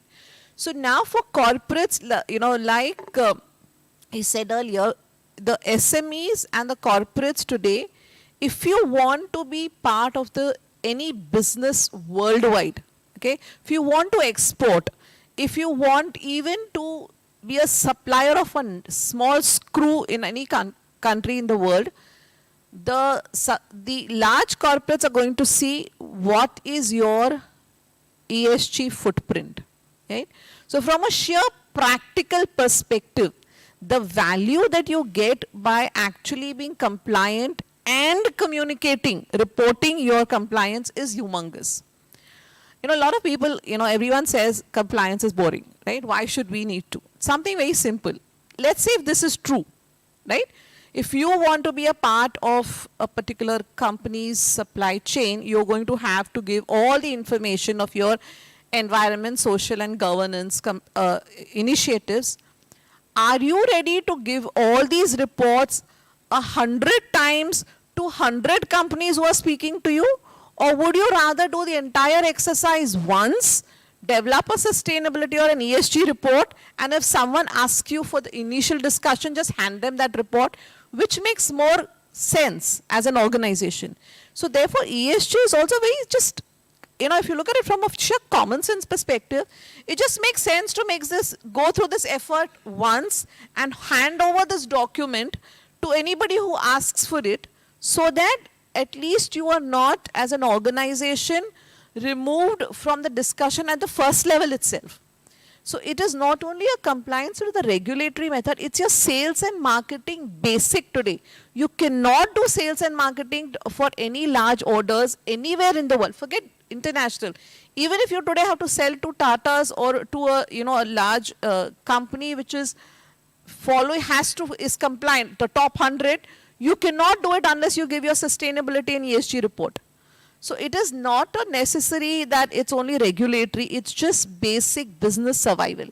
And the more better you make your report, the more context that you give to your report, the better it's going to be for you to actually, for organizations to just evaluate you on your ESG parameters. So from that perspective, I think, as a country, as companies, it has become more and more essential. Yeah, fine, this works, yeah. So, any questions? Anything you want us to address before, or comments on BRSR? How many companies are already publishing BRSR? Very good. The new format. Okay, good. Challenges that you think you face the most? Yeah.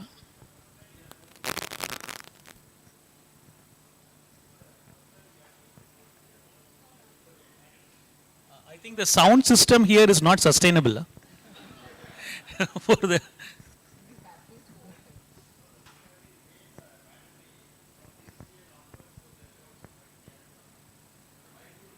no, so either you will have to speak to the mic or you can use my mic.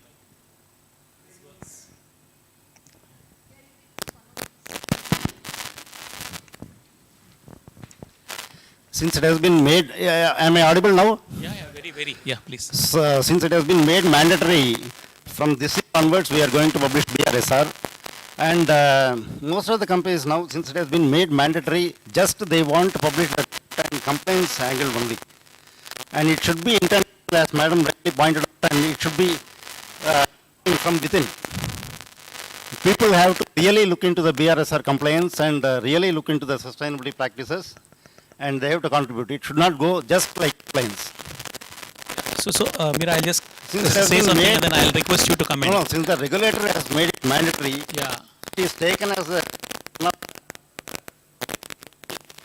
companies to the shareholders. Yeah, okay. So let me And just how it will be, really. able to hear you much, but I'll just give you a regulator's perspective and then probably I'll request Mira to comment. See, and I'll just liken the BRSR report to how auditors started auditing when computers came onto the scene. Okay, this was around the the early 90s when computers started becoming part of audits, right?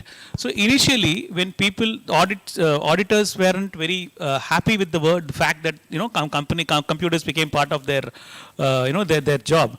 So they started auditing around the computer, right? So just like that, and then they started auditing with the computer. Now computers are part of audit. You can't, today's generation cannot expect to audit without a computer, like. So similarly, when BRSR first came, I think that is the reason why we have given a quite a long gestation period. Like when we started with 100 companies, then we started with 500 companies. The reason is, see, first of all, I would also like to tell you, no regulator is here to kill for the joy of it. Okay, I'm not going to get into what exactly are you disclosing in your BRSR, because this is something for you to disclose. See, I would look upon as a BRSR as a progress report. See, when we used to study, I mean, in schools those days, and I'm not a big fan of the conventional education system anyway. So we used to have something called your quarterly reports. You had a half-yearly reports and annual reports. So if I was in class 4 or class 5, my reference point for my half-yearly performance would be my quarterly performance. Similarly, for my annual performance will be the earlier thing. So I just would feel happy when my earlier performances were sort of bettered. So I believe the reference point for a company, for a BRSR report, would be just your previous BRSR report. Because, and see, there are two ways of doing a BRSR report. One is you decorate it with all flowery language, you ask an expert to write it, which I believe a lot of companies are doing. And as a regulator, I would probably sympathize with them, because this is not something which, it's not like your regular report.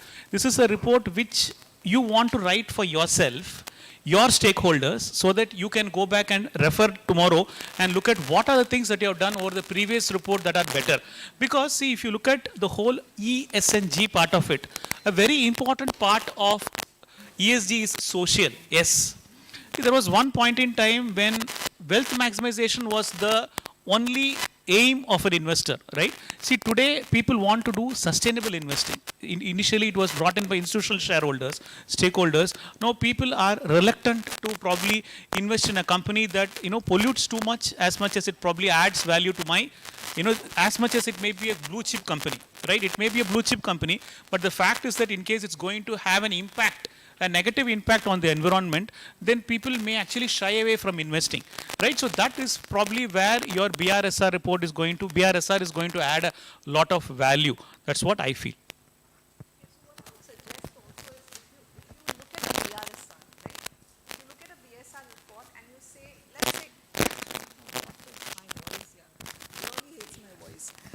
So if you look at a BRSR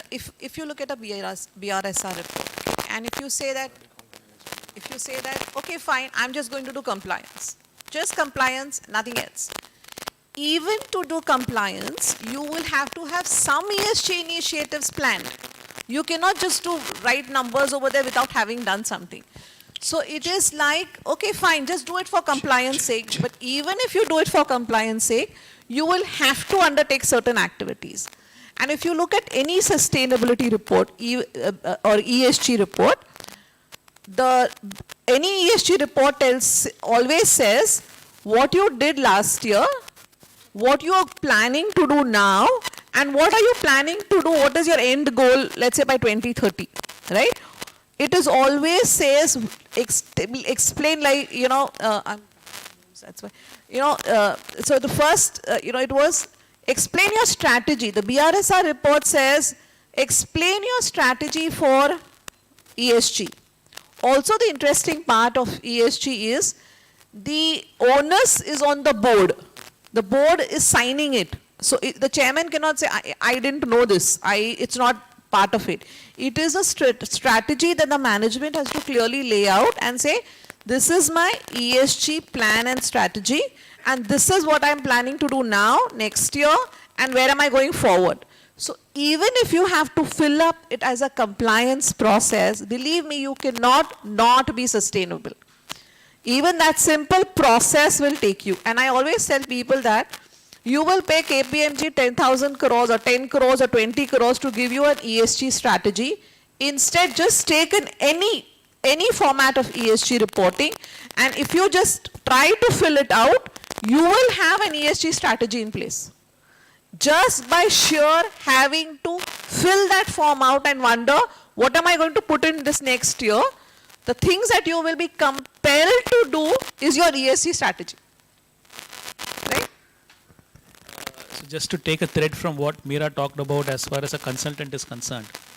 I remember once when the House of Commons in England wanted to know about the nation's finances and they appointed a consultant. So the views of the consultant, the House of Commons were asked, and one particular MP actually said this, that see, we don't want consultants because they come with fancy PowerPoints and state the bleeding obvious. Right? So you don't need a consultant unless that person is going to add value to you, right? So which is why I always look at a little bit of skepticism as to when it comes to appointing a consultant for a restructuring, unless you just want the name of the consultant on your restructuring, or you really want some value to be added. Okay?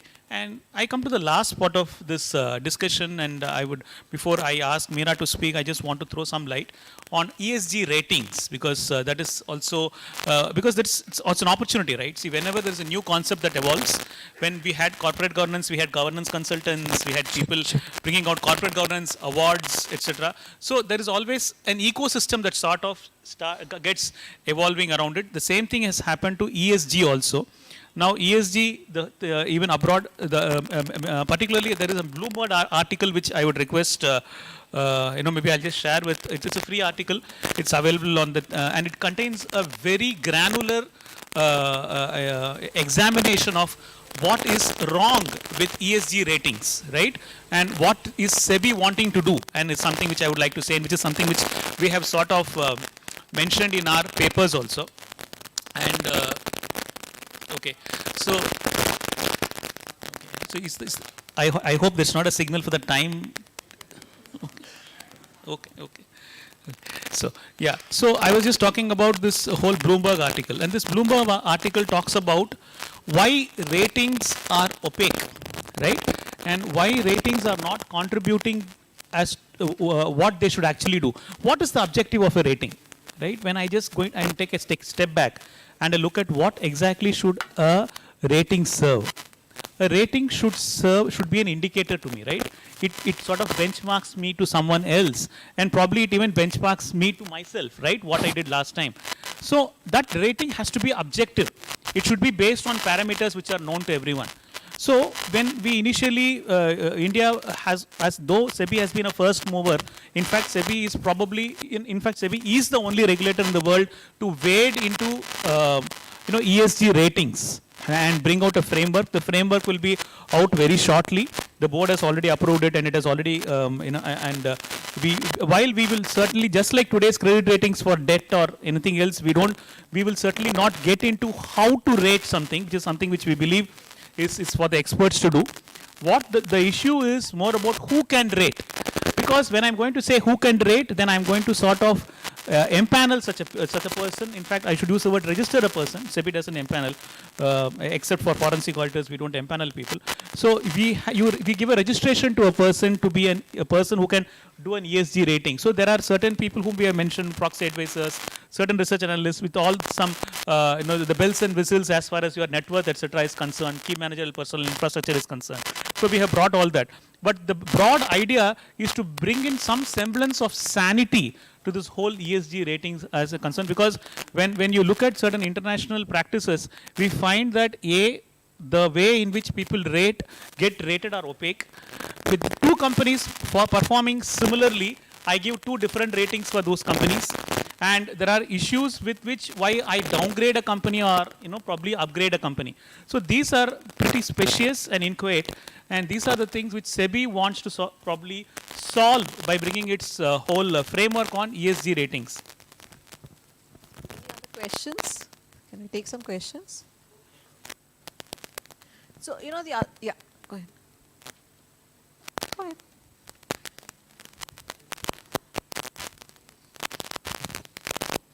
I understand that the ratings have been made mandatory only for few companies. It has not been extended to all the companies, right? So you are coming out with a framework for rating by all the companies. Hereafter only it will happen. And also, I think. See, rating is not mandatory, sir. Yeah. But should you choose to go for a rating, BRSR is mandatory. Yeah, but only for the foreign investments, companies are concerned about getting the rating.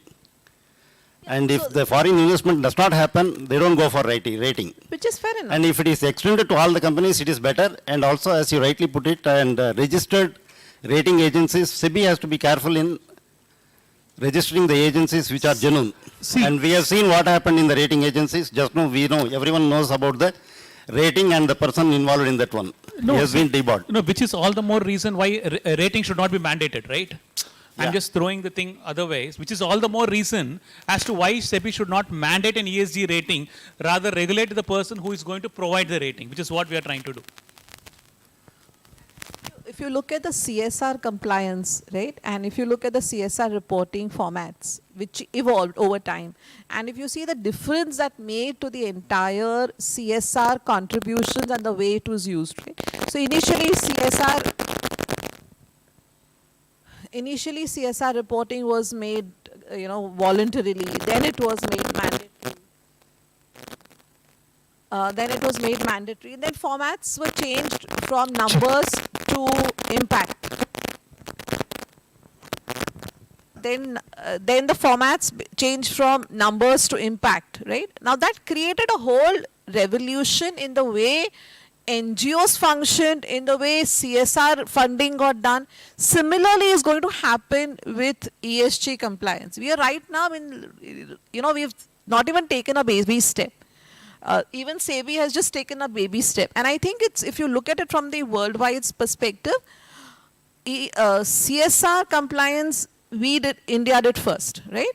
And we traveled, everybody laughed at us, everybody complained, but it has created, and especially during COVID, I mean, the impact that those CSR funds did was humongous, right? So it is a learning that we have learned that these things work, right? Therefore, I think if you just follow, sometimes, it is like, you're not sure how it's going to work, but let's begin the journey, right? So we've begun the journey of ESG, we've begun the journey of ESG compliance. It is definitely about also managing an organization's own risk, and it will help an organization immensely if they just stop looking at sales and marketing as the only strategy that is there, and if they actually look at the entire spectrum of their impact, and because of which the impact the community is giving to you, right? Today, organizations which are having, let's say, a brand which is not seen to be doing good, right? Or is seen to harm, forget being doing good, seen to harm, is immediately thrashed in the social media. And that impact, today it's no longer that you can control, okay, let me control the journalists, let me get good articles done of myself, I will manage everything. Today the consumer is talking to you directly. And like we talked about the institutional investor importance, today because of social media, the individual investor is speaking to you immediately and without any fear. So the organizations can now no longer live in those silos where you say that, okay, I'm going to manage my reputation. Today your reputation is based on your actions. Okay, so compliance, in fact, like I always say, your ESG formats are a brilliant, free, strategic tool for you. If you can convince your management, and if they're not a large company, and if they're not among the mandatory ones, but if you tell them, if you just follow this, it is a free strategic tool for you to manage all your risks. If you look at it, if you look at ESG reporting from that perspective, it's a brilliant, brilliant tool. Yeah. So during the course of this discussion, so we have discussions on the environment. We had gone to the evolution of BRSR, and also we had talked about the social aspect of it, and then we sort of veered to ratings. So it's almost 12:30 now.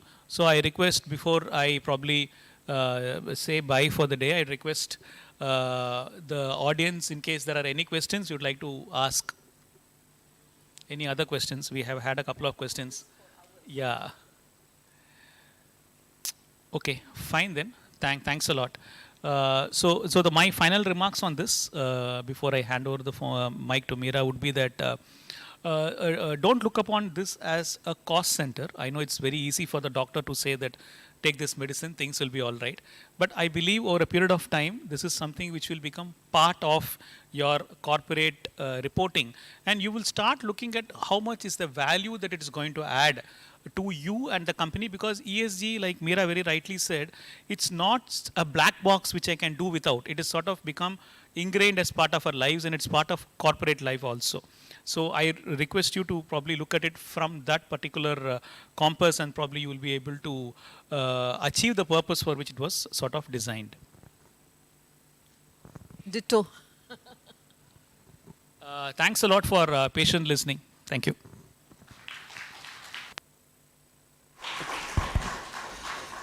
So we apologize for the technical issue of the sound. I understand that because both of you have dynamic personality, that's what's causing static.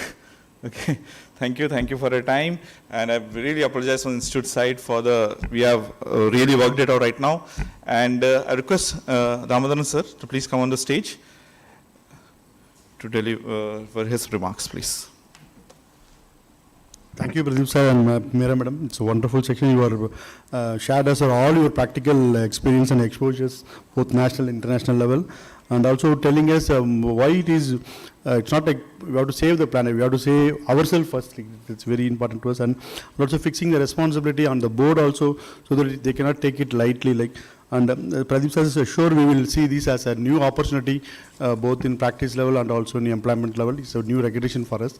And I request Chitra madam and Anuradha madam, TNPL, just hand over the momentum to.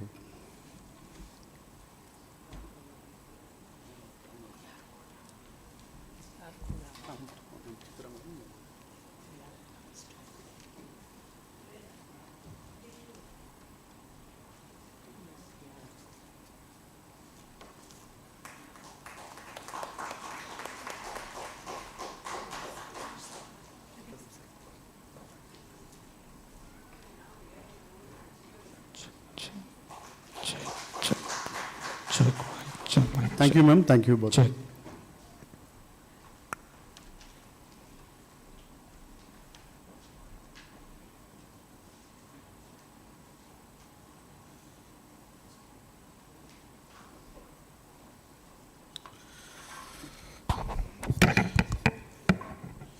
So we in the first technical session, we are really thankful to CS Pradeep Ramakrishnan, CS Madam Meera. I've heard Pradeep sir way back in Calcutta also, when he has taken a session during the ICSI Capital Market Week in 2021 during the COVID time. It was raining there in Calcutta, and you gave an excellent speech at that point of time. So thank you once again. And we have the second technical session. The panel discussion is on renewed continuing disclosure regime, Regulation 30 of SEBI LODR regulations. And I request CS Mohan Kumar, the Central Council member, and Program Director of ICSI Capital Markets Week for here in Chennai, to escort Sri K. Saravanan and CS Shanmuga Sundaram B and CS R. Prakash for the second technical discussion, please. And sir, the stage is entirely yours.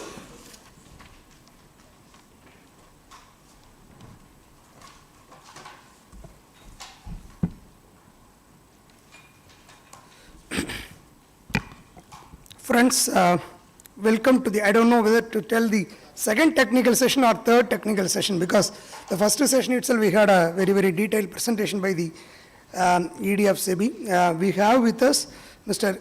K. Saravanan, Chief General Manager, Securities Exchange Board of India, and we also have Mr. Prakash and Mr. Shanmugha Sundaram with us, and I think the topic will be definitely of a lot of interest, because I can see most of the listed company secretaries and people working in secretarial department are available here, and it's going to be on Regulation 30 of SEBI LODR.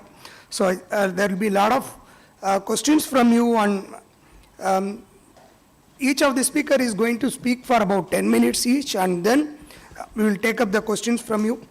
I'm extremely glad to introduce the resource persons on the dais. Mr. K. Saravanan is the Chief General Manager.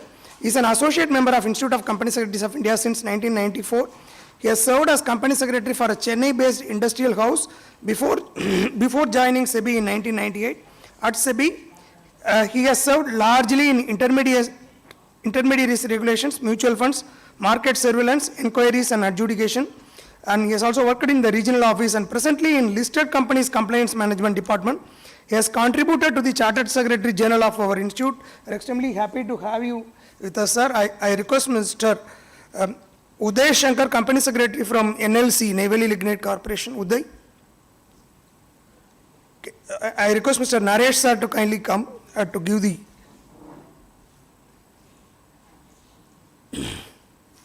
planter to Mr. K. Saravanan.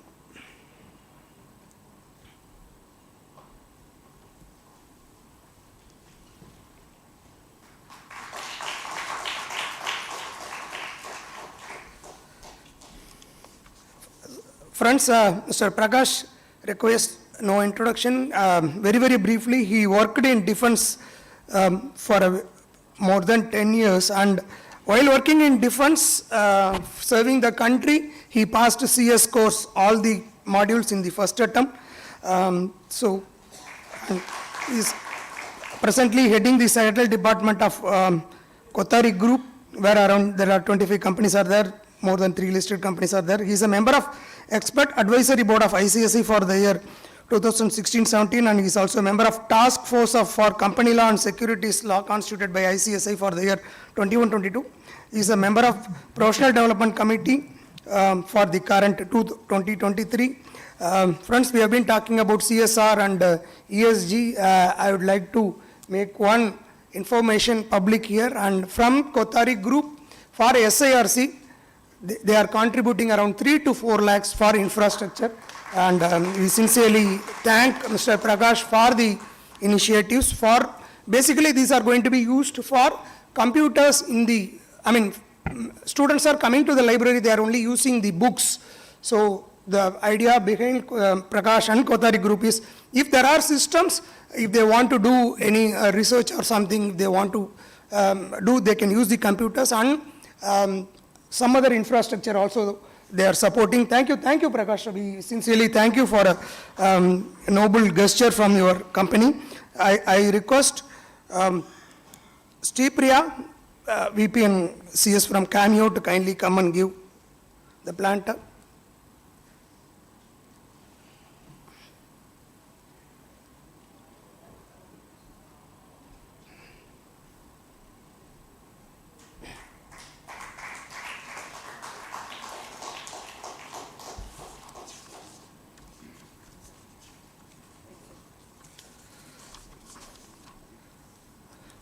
The third resource person is Mr. B. Shanmugasundaram, Company Secretary of Hinduja Land Finance Limited. He is a fellow member of the institute. He holds master's degree in law, LLM, from Jindal Global Law School, and is a registered insolvency professional with IBBA New Delhi. He has over 21 plus years of experience in compliance, legal and secretarial domains.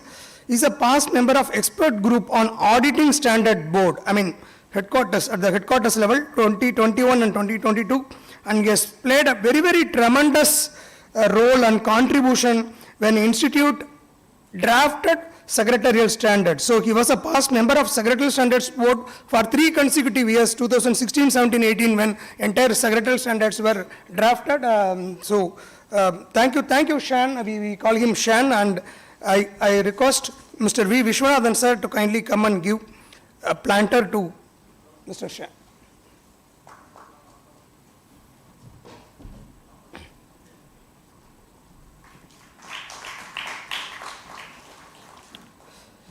Thank you very much. Now over to the speakers. First, I would request Mr. Saravanan, sir, to kindly come and speak.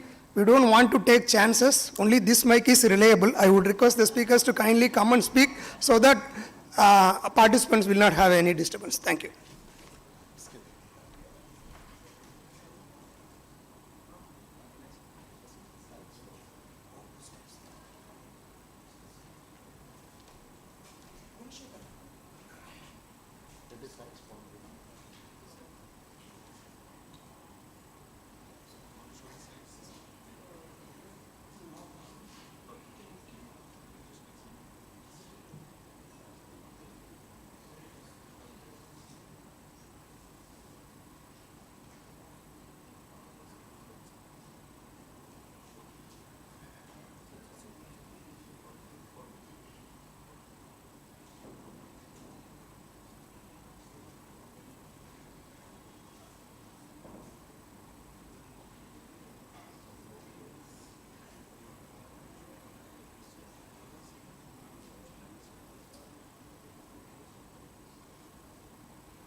Very good afternoon, everybody. Firstly, thanks to ICSI, Mr. Narasimhan, Vice President of the ICSI over here. Very happy to announce Narasimhan as Vice President. It's a long dream that has come true today. We have been waiting, praying for this one single man. When he'll become Vice President and eventually become President, I think that day has dawned now. So we proudly announce that now I'm with the Vice President of the ICSI. So many thanks to you, sir, personally and professionally also to you. And very happy to see all my professional colleagues from Chennai. This is my first visit over here, Chennai, for, speaking at the ICSI forum. Chennai is my second hometown. And I do come here quite often. And today it's like, I came for a different purpose because Mr. Narasimhan wanted me to be here. And last week, same Saturday, we had a similar session at Mumbai. NSC, I think it was live broadcast, I think. And the same topic is being discussed over here today also. And of course the audience is different. So my disclaimers remain the same. There's no change in that from last week to this week. And while they were announcing me that I'm part of the CFD, Corporation Finance Department, there is a slight change in my portfolio. For a month, I'll be in both Corporation Finance and also in quasi-judicial position. So I've been transferred from CFD to quasi-judicial position. So that's the kind of an update on my profile. So for about a month, I'll be handling both. On the one side, there'll be an enforcement, on the other side, there will be punishment. And there's a difference between my predecessor, speaker, my younger brother at SEBI, Pradeep. He speaks more about policy. He's more into policy. At least I have got all the time the opportunity to speak only about enforcement because my nature of work is such that I'm more into enforcement, less into policy. So what is happening in Regulation 30 when I'm asked to speak about, I was a bit hesitant in speaking because nobody would like to get into any kind of a problem with anybody, especially the regulator, when your PAN number is at stake. So nobody wants to get into. So I was wondering what am I going to speak on Regulation 30 here. Of course, the subject is not something new for any of us. It's the difference between the doctor, a consultant and a physician and a surgeon. What difference is going to be like? So they do policy, I enforce the policy that they do actually. This is a kind of, roles that we play, they're complementary to each other. And the present management, there's a shift in the focus that, the present management is more into enforcement. That seems to be flavor of SEBI. Unless you enforce strictly, then there won't be any kind of orderly functioning in the market. So you keep on making laws and laws and laws, and who is going to enforce? And yeah, this reminds me of some saying by one of the Swamijis, who's now, lectures I had attended many years ago.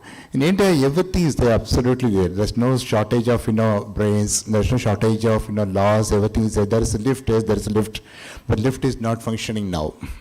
So there is everything in place, but there's nobody to see that, yes, is it functioning or not? Is it, actually doing its job or not? So that's where the enforcement really comes into. So those of you who are having a huge expectation that he's going to speak something about policy and how to combat it and all that, I'm sorry that that's not the object for which I have come over here. This is a slide which I wanted to begin my discussion about Regulation 30. When I talk about Regulation 30, there are two issues on here. It's about disclosure, basically. Disclosures are not for Regulation 30 only. There are other provisions of LODR. And of course, Companies Act 56 or 2013, father or son, whatever it is. Disclosure has always been there, knowingly, unknowingly, we have been doing actually. Okay, all of us know that there's disclosure requirement everywhere. So what is happening? Disclosure leads to kind of a transparency. Disclosure results in transparency. The same example I quote, maybe, geographically, today I'm located in a different place. This is an example on a kind of an experience I had few years ago. When I went to one of the hotels in Mumbai, Matunga, in that hotel, if you go to the dining section, there is an announcement saying that our customers can visit our kitchen on some foreign days at such and such hours. And see, generally it's not an obligatory on the part of the hotelier to invite customers to see his kitchen and see how the cooking is really being made. But here is a kind of a novel announcement I had seen, and that gave me kind of a idea that, okay, this person probably is very confident about what he is doing. At the same time, he wants to be a little bit, clear and transparent, nothing untoward is happening in the kitchen. You can always come and see and then decide whether to have food in a hotel or not. This he does actually voluntarily. There's no compulsion for the law as far as I know. And I'm wondering why this person has to do this, though it may be voluntary. Whether the same person will be doing it at his home. He has a kitchen at his home also must be. And, cooking, they must be cooking foods over there. Does he put up any kind of announcement over there to say that you all can come into my kitchen and see how the foods are being prepared? That is not the case over there in the home. Why there's difference? It's after food and after it's a place where the foods are being made. Why the difference is? In the first place, he takes money for the food that he supplies. He has no obligation towards the customers. In second place, he doesn't take any, money from anybody. It is his own family. Of course, they have got a greater responsibility. That is different. Likewise, why disclosure, why the transparency is all about? Why do we want all these things? Is it necessary for me to have disclosure? Why there is so much compulsion? It is not just from our jurisdiction. World over, there's a discussions about, disclosures. If you go to ICSI, there is 8K filing, which is parallel to our regulation 30. Why disclosures alone? It's because you are taking money from the public. As long as you take money from the public, you are bound to, get back to them, tell them how you are used to the money, how you have been running the show, what's happening. You can't say that it's my business, I'll now let you know anything. Okay. So this is the kind of a slide which I wanted to show you. Here is somebody saying, why so much information to the investors? This mindset is a problem. It is actually a kind of a deviation from what the policy is all about. And typically, this is a place where my work starts. If somebody asks a question, why am I to disclose? That's the place where exactly the enforcement starts. Okay? And if you keep on asking this question, why am I to disclose? What happens next? Close onto the slide. You land up over here. Is it clear to you all? Right? This is a problem. So these people, the enforcement people come into, operations over here. This is so like. So we have to be always clear as to why there is a disclosure, where is the need for it, why there is a regulation that says that you have to disclose something, and what happens if you don't disclose. And LODR, if you look at it, straight away coming to LODR, LODR is a thing where the company's obligation is on the professionals who are seated over here, and like you, all other professionals across the country. So you guys have to ensure that, yes, you are supposed to do something as per the LODR in letter and spirit. I just stop here. I wanted to give the mic to my co-panelist. Let them also give their views.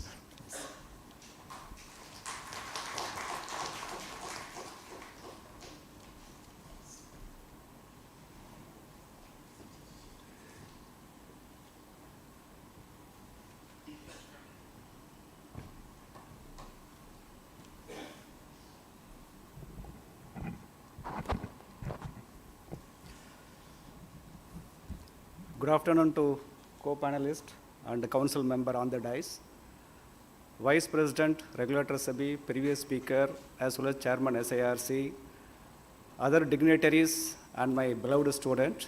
Good afternoon to one and all. So a couple of days ago, I spoke at Madurai. Today, I am in Chennai before you. Thank you very much to ICSI for the continued opportunity. It's my pleasure to speak before all of you. You all aware, the next session is very, very new topic. The previous session it is literally we know little bit. And the session which we are going to deal or going now, it's a familiar to everybody, and I'm a little bit of, to say discomfort, what I'm going to talk since all the topics you know. But there is one safeguard. We have the two regulator, one is on the dais and another one is off the dais. If there is any kind of more clarifications are required, I think probably we can have a deliberation well. Let me commence to give the little basic about for this material event and information. So thereafter I will turn towards about for the proposed changes. Then we will leave it as it is, then we will take the question and answer sessions. Under this LODR regulations, there are 5 regulations, 30, 51, 68, 83, 87 Bravo. 5 regulations deals about all the material, event and informations connecting to Schedule 3, 5 Part A, B, C, D, E.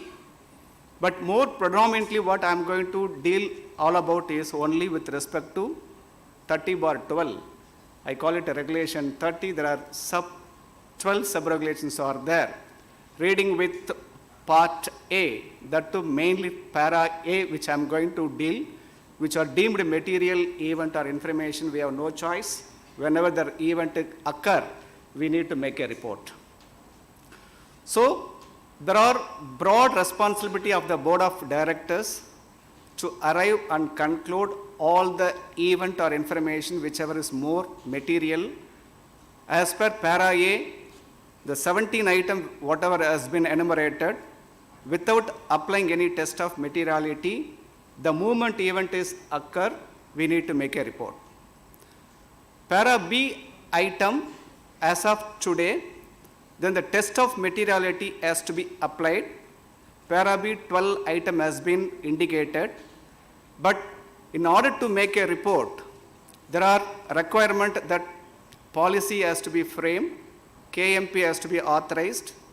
They need to derive whether all the 12 event falls under materiality or not. After testing materiality test, then we need to make a report. So the listed entity take their own kind of determining criteria. Somebody derive 10% is a materiality, somebody says 5% is a materiality, somebody says only 2% is a materiality. Now from November 2022 onwards, there was a lot of consultation paper was surrounding in and around. Even the SEBI also in the board meeting have cleared a lot of things. Now it's yet to take a regulations. I thought I'll just give little brief discussions about what are the proposed event or proposed changes so that we all can be stand by. Now with respect to regulation 4, determining for a materiality, as I mentioned it, para A, there are no difficulties. In para B, there are value related amount has been prescribed. With respect to total, there are 3 criteria. Number 1, 2% of turnover on standalone basis, 2% of net worth on standalone basis, 5% of average net profit for the last 3 years, whichever is lower. If para B event reaches to the material impact to this level, then automatically reporting has to be done. There are no second thought. Number 2, about for the timing. Presently we have only 2 timing. Number 1, whatever emanating from outcome of the board meeting within 30 minutes from end of the board, we have to report. The second one, we all interpret within 24 hours, but I look into a different way. As early as possible, but not exceeding 24 hours. It is not 24 hours time is given. So that's the way we communicate to the entire management as early as possible, but not exceeding more than 24 hours. Now there are one more timeline has been introduced. The 30 minutes remain same, and most of the event whichever is emanating from within the listed entity within 12 hours has to be reported, and the 24 hours also the remaining the same. So these all the time limit also has been just indicated and prescribed. Now lot of informations or event has been added. So just touch upon a little bit the key area about only for the part A alone. Whenever there is any kind of an acquisition, merger, amalgamation, disposal, so what law prescribe, any kind of a control acquisition, be it directly, indirectly, we have to report. Or acquiring a target company, be it a 5% or be it after 5%, any 2%, we have to report. Irrespective of 5% or 2%, the acquisitions, the value reaches to whatever the 3 criteria which I just mentioned earlier, even that also need to make a report. This is with respect to acquisition. With respect to sale, the one more addition has been given. Any kind of a disposal of subsidiary or be it any division or be it or any unit or the new concept sale, the stake sale in an associate company. I was putting question myself. Initially when I acquire 10%, I'm obligated to make a report. The same 10% if I need to dispose, I think there are no indications. Probably rather than looking forward from the rules prescriptions, I think when you take a principle-based approach, if you feel it is significant or a material event, probably I think we need to make a report. Then I think we all know about for a changes relating to about for a director, KMP, be it an MD, CEO, CS or company secretary or compliance officer, we need to make a report. But one more challenging is going to come. Even for a change in the senior management also they are bringing. We need to be little mindful while determining about for the senior management, because it's not within the organization is going to be dealt, even for we need to make a report to the regulator also. The same way, be it a resignation of an auditor, be it a resignation of an independent director, we need to make a report. In line with that, even for resignation of senior management people also to be reported, I think one important issues under this para A7D, whenever our MD or a CEO is indisposable or not available to carry out day-to-day activities for more than 30 days, that report also has to go for stock exchange. So these are the few key areas. Basically, there was a proposed amendment. I think probably we may expect any time. If at all you want to know, I think I can look forward only from the regulator what is the date is likely to come. I think what I want to totally communicate in the summary versions, let's not look forward only from the rule prescriptions. Let's not look forward only from the schedule. I think we need to communicate, we need to be very clear with the management. So whatever the event material are happening, probably rather than holding back, it's better to communicate to stock exchange. Unless any business secret involved, there is a completely different ball game to play altogether.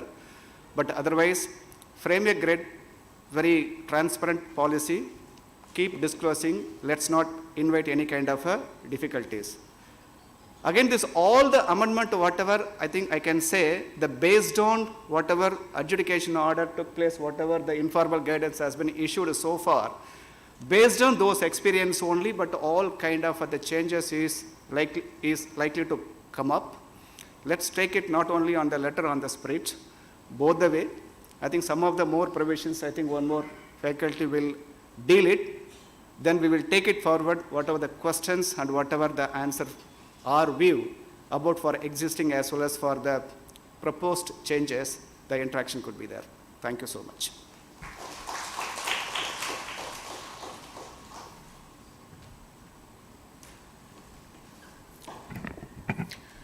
Good afternoon to all. I know that this Regulation 30 material event is okay.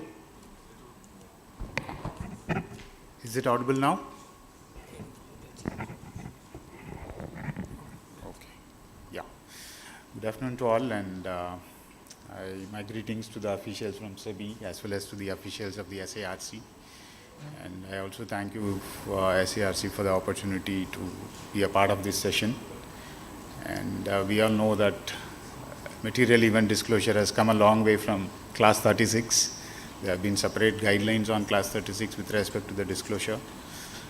Before dwelling on into the Regulation 30, which we might discuss in detail during the panel discussion, I thought I would share my understanding of what is the purpose of material event disclosure and how it benefits investor, and what is the rationale for the regulator to prescribe a material event disclosure.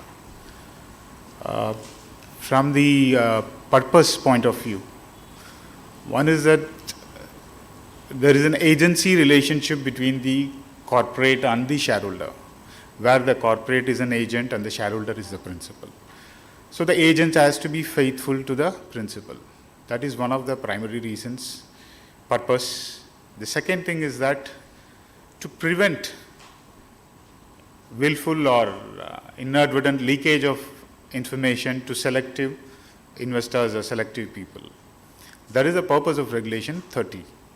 From the investor standpoint, I would say that investor has to get information on the company he has invested at a cheap cost or at no cost.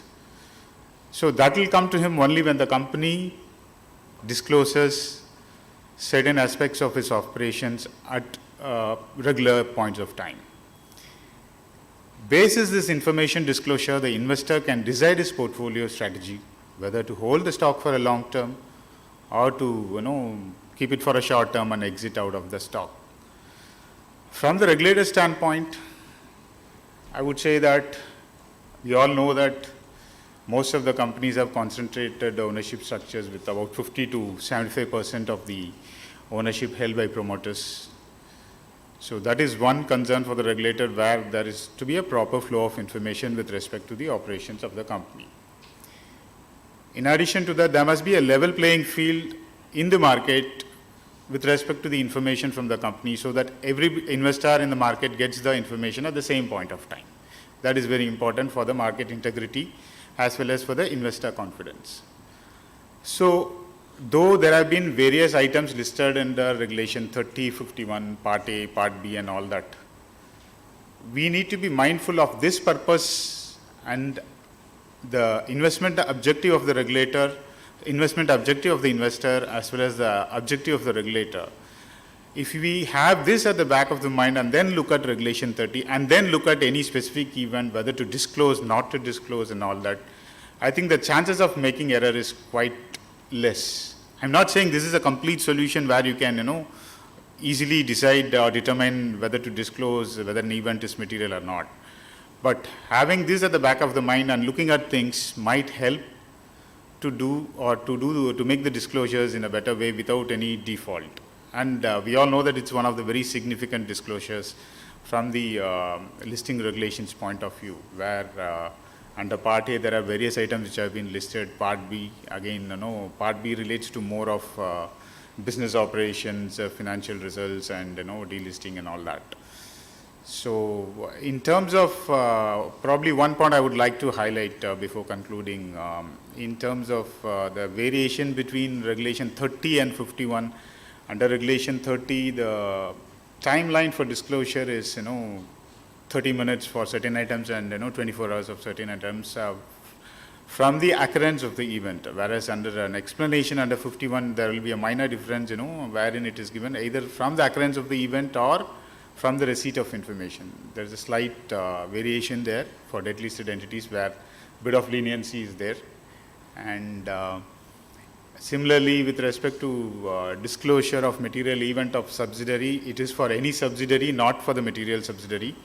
The word material is with reference to the event or information, not with reference to the subsidiary. So with this, I think I should conclude and leave it open for the panel discussion so that we can address and deliberate on the proposals which has already been circulated by SEBI. And one good thing about SEBI is that overnight we don't find anything new. They always issue a consultation paper, leave it open for public debate, get views of the companies and professionals, and then after some time only they issue the regulation. So that gives us enough time to deliberate, think over, maybe probably genuine concerns we have, we can address it to the regulator so that they can also take it into consideration and arrive at the final regulations. Thank you. Many thanks to Mr. Prakash and Shanmugam for the perspectives. As Mr. Shanmugam has rightly said that SEBI believes in, public consultation. In many matters, which are touched upon the Supreme Court actually, Supreme Court also taking cognizance of the fact that SEBI always goes by the public consultation process. We do not come out with any kind of even the simplest circular also we don't come out with on our own without consulting the market. It is a market which has to tell us like what we are going to do is this okay for you or not, or what changes you want. Likewise, in the Regulation 30, if we talk specifically, number 22, there is a discussion paper on that, comments have been invited. You all have given comments on that. If you look at 30 as such, why so many changes are coming? What was actually going wrong? As Mr. Prakash has rightly put it, it is a kind of enforcement action that SEBI has taken in the past. Okay, so that's a kind of a learning for both the market as well as for the regulator itself. And all of us know, I don't want to name the case over here. All of us know that last year we passed an order against one company purely on Regulation 30. A non-existing product has been, said to have been, this is a crux of the issue. Like, product itself is non-existing, and company says that we have gotten a sell arrangement or an arrangement with another company, which is overseas body. We are going to sell this product to them. And we Googled up and checked whether this product is there only or not. It is not available at all. It's a non-existing pharma product which led to this kind of disclosure. And the disclosure was absolutely baseless and absolutely non-factual. Regulation 30, if you look at it, generally what happens is that, see, there are different types of disclosure that a company makes. So one thing we should always be clear, it's a business basically. Though you are taking money from the public does not mean that you should always be having a positive result. Your business should always be progressing. Not necessarily. Business will have ups and downs. Sensex has got ups and downs every day. It's not always going north or always going south. In both ways is possible. And you have the determination to say that whether plus or minus, both I will disclose. Both I will disclose to the market. So what happens when we see, I have a list of cases with me, when we actually look at regulation 30 non-compliances, we find that companies are very eager, rather positive in disclosing the positive ones. When it comes to negative ones, they don't do that. This is the kind of a problem that we actually face. So there are many other challenges that as company secretaries you'll be facing in terms of compliance with regulation 30. Compliance with regulation 30 is not that easy. As I said, some of them may lead to FUTP violations also. If you look at it, just regulation 30 non-disclosure, this is to begin with. The same thing may get connected to insider trading regulations. Same thing may have some repercussions from FUTP also. In those cases, the matter is going to be much more serious. So we should always be prepared as how we are going to deal with regulation 30. That's something which the professionals only can decide and determine. I just wanted to know from the co-panelists, Mr. Prakash as well as Mr. Shanmugam, any of you or even the audience can participate and say how you are actually prepared for regulation 30 compliances. I mean, certain things we can just predict. There is a compliance calendar. You have compliance calendar and do. Mostly regulation 30 is all event driven. When event driven, how you actually practically do this actually, how you get yourself prepared and how you tell your management, look, there is a compliance angle to it also. What happens is that as a company secretary, if you go to the management, there will be always a finance person or a, from the works, somebody from the operations will be there. And your finance partner, your operations partner, all the three will be sitting with your management discussing, you will be considered to be the most unwanted person there. This is what I am telling out of my experience as a company secretary, not as a regulator. Whenever I say, those days, can I go for fixed deposit? Then I will say, sir, we have to see 58 days compared with or not. I want money, so 58 days coming the way. So you are kind of a roadblock for the company to progress upon. So how you convince the management, how you prepare yourself and just find room for yourself to convince the management, yes, this is something important, though you will not be fetching them everything in terms of monetary terms. But how we are going to convince that, how you prepare basically. So with respect to my organizations, actually we have the multiple checking point. So we need to sensitize all kind of informations. For that purpose, we identify who are the resource or key persons where these kind of event or information getting originated. So whenever any changes are there, we don't keep it within the department itself. We circulate to interdepartmental for their kind of informations, number one. Kind of a familiarization program we used to conduct for all the HOD on the monthly basis, not only for the independent directors. Number two, at the topmost board level also for every, be it a board meeting for any committee kind of the meeting, we need to apprise. We are appraising all the changes, that is number one. And whenever we read any kind of an adjudication order, whenever we find any kind of a different interpretation or the knowledge need to be passed on to all kind of a key people, so that also we pass on. For example, let me quote one small example. The default definitions. I think law is very clear. Straightway they are telling it, if there is any kind of a predetermined date is there, that is the date when case if you are not paying a principal interest, then the default will start. If it is kind of a revolving facility, the outstanding amount is exceeding more than the drawing power or the sanction limit exceeding for more than 30 days, then default start. This is what the clear picture available. But one of the adjudication order, what I can understand, the interpretation of the company was completely different. This is not a 30 days. This is not a predated. Even beyond that, whenever there is a query or a further demand or a further letter comes from the lender, that date only I will consider as a default, not even the predated. So the reason what they are giving it, where the dialogue is going on, probably they may pardon, so that basically I am not under default. So how to handle this?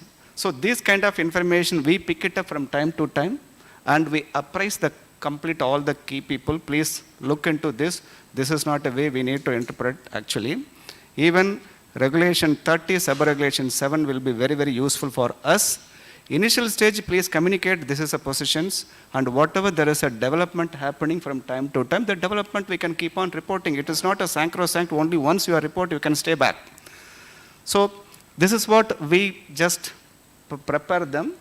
We be very clear actually whenever the changes come, be it any kind of information, we keep them, everybody apprised, so that there is no kind of miscommunication or information is not flowing to the complaints department, so that kind of general event doesn't take place. This is what we prepare. Anything from your side? Yeah. So, couple of points Mr. Prakash has already said in terms of good practices. Maybe I would like to add few more points to it, like in addition to the policy, it is advisable to have a standard operating procedure. Especially, companies in different sectors have different kind of, dynamics. For instance, if you take a large manufacturing company, the material event information may not arise from the registered office or a corporate office. It could be from a plant situated at a remote place. So you need to have a proper SOP wherein you have identified key people through which the flow of information will come to the corporate office or the registered office. Because the flow of information in a timely manner is a very important aspect for you to comply in a timely manner of the, regulation 30, because as we all know, the timelines are pretty short in terms of 24 hours. And of course, when the new proposals comes in, it will be 12 hours if the information emanates from within the company. See, in addition to that, it is also important because the materiality policy says, the board has to determine the materiality, or it can delegate the authority to the KMPs. So whenever based on the delegated authority, if the KMPs or the KMP along with the MD arrive at a decision as to whether the event is material or not, it is essential to document it and also to document what is the basis of arriving at that opinion, at that view. And it is also important that in a quarterly meeting or in the subsequent board meeting, you provide a summary of that to the board members, telling that this is the event which has occurred. This is how we decided it is material or not material. So accordingly, we have disclosed or not disclosed. It is important for the KMPs and the management to keep the board informed on what are the various decisions you take with respect to regulation 30. That will be a good practice. Probably if an independent director has a different view, or if other directors have different view, it will be a good source for deliberation, so that any course correction to be done, you can do it at a later point of time. And as Mr. Prakash said, it is important to update the board as well as the key people in the organization of regarding any of the significant orders passed by the regulator, in order to sensitize them that please look at this. This is something regulator is quite hands-on on a day-to-day basis. Any mistakes we make, it can cost us, and it will cost the reputation of the company. So these are some of the good practices I thought I would share. Thank you, Mr. Shanmugam. See, when it comes to making your management aware of what the importance of all the orders that you talked about, see what happens, the entire compliance burden is on the company secretary, compliance officer basically. So what happens when a problem comes, any disclosure related issue comes up for enforcement, see, every matter we don't charge the company secretary at all. No, we know that, no, there is a delay of 1 day or 2 days, we are not going to hang you. That's not going to be there at all. Well, matters are very severe, there's a blatant negligence on the part of the company, then difficult to exonerate the company secretary.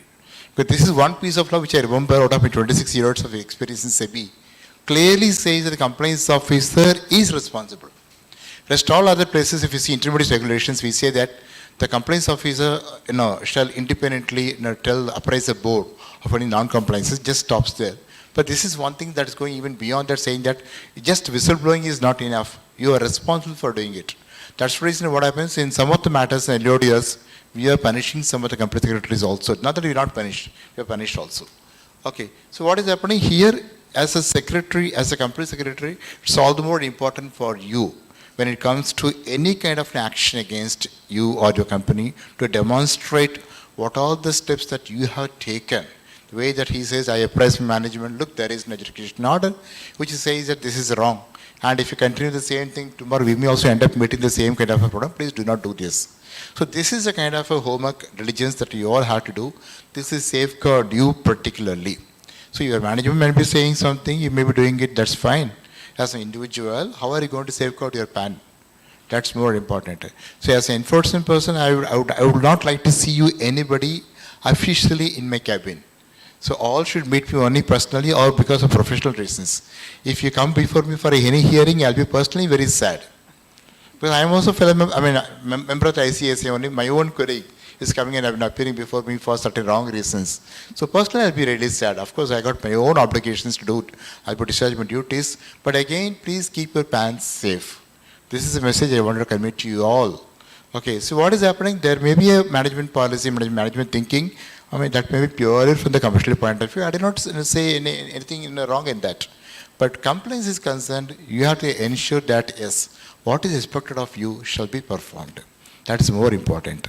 And today's challenges, if you look at it, the way in which, the working paper, discussion paper is there, like you have to address each and every rumor that's floating in the market. I find the biggest challenge for the company secretaries today is social media. Tell me, all of you, how you are going to manage this.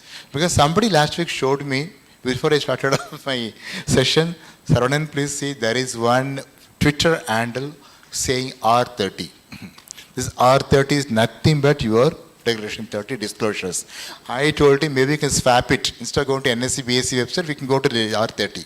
Because their information is even more timely and it's more agile than what is getting disclosed on BS and NSE. So that's the kind of challenge you all are facing today. Once the law comes into play, LOD comes into play, that you have to answer, explain. Comply or explain is there in depth only. He has given some leeway for comply or explain. Maybe he'll try to excuse you. But equity, there's no comply or explain. As far as my understanding goes, the infrastructure is a little different. There's no comply or explain concept of equity. Comply or go to gallows. So how are you going to meet this challenge? How prepared you guys are? It's not it's not too long a time for the amendments to come up. Amendments are going to come up very quickly, followed by circulars. You guys have to really gear up for addressing this particular one thing, like how the social media problems are going to be addressed by you. Any thoughts from the audience or from the co-panelists also would be really welcome for me.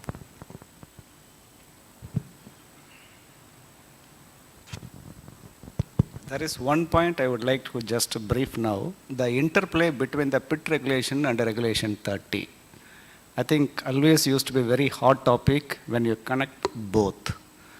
Whether all kind of a UPSI will fall under regulation 30, answer is yes. Whether all kind of an event or occurrence under regulation 30 will fall under UPSC, answer may not be there. I think we can raise question ourselves, how are you trying to arrive? When you take sub-regulation 4, the criteria to determine their materiality stands on the 2 point. Point number 1, it talks whenever there is any omission of any event or information, it may likely to discontinue or alter the information publicly available is a point number 1. Point number 2 is only to link with the UPSC. Whenever there is information not given, when it comes to no later stage, when the market is going to react, even that also is one of the criteria. So any event pertaining to the second criteria, always we can come to conclusion it is for UPSC related nature, but otherwise it could be remain as a event or information which need to be available for the all the stakeholder. Again, in the UPSI definition, if you see out of that, I think 4 or 5 points, the last point which are pertaining to for regulation 30, which was earlier available, now that got deleted. So we need to be a more mindful whenever any event or transactions are happening, whether the compliance requirement stands at only regulation 30 level or also we need to look into for PIT regulations is need to be taken care carefully.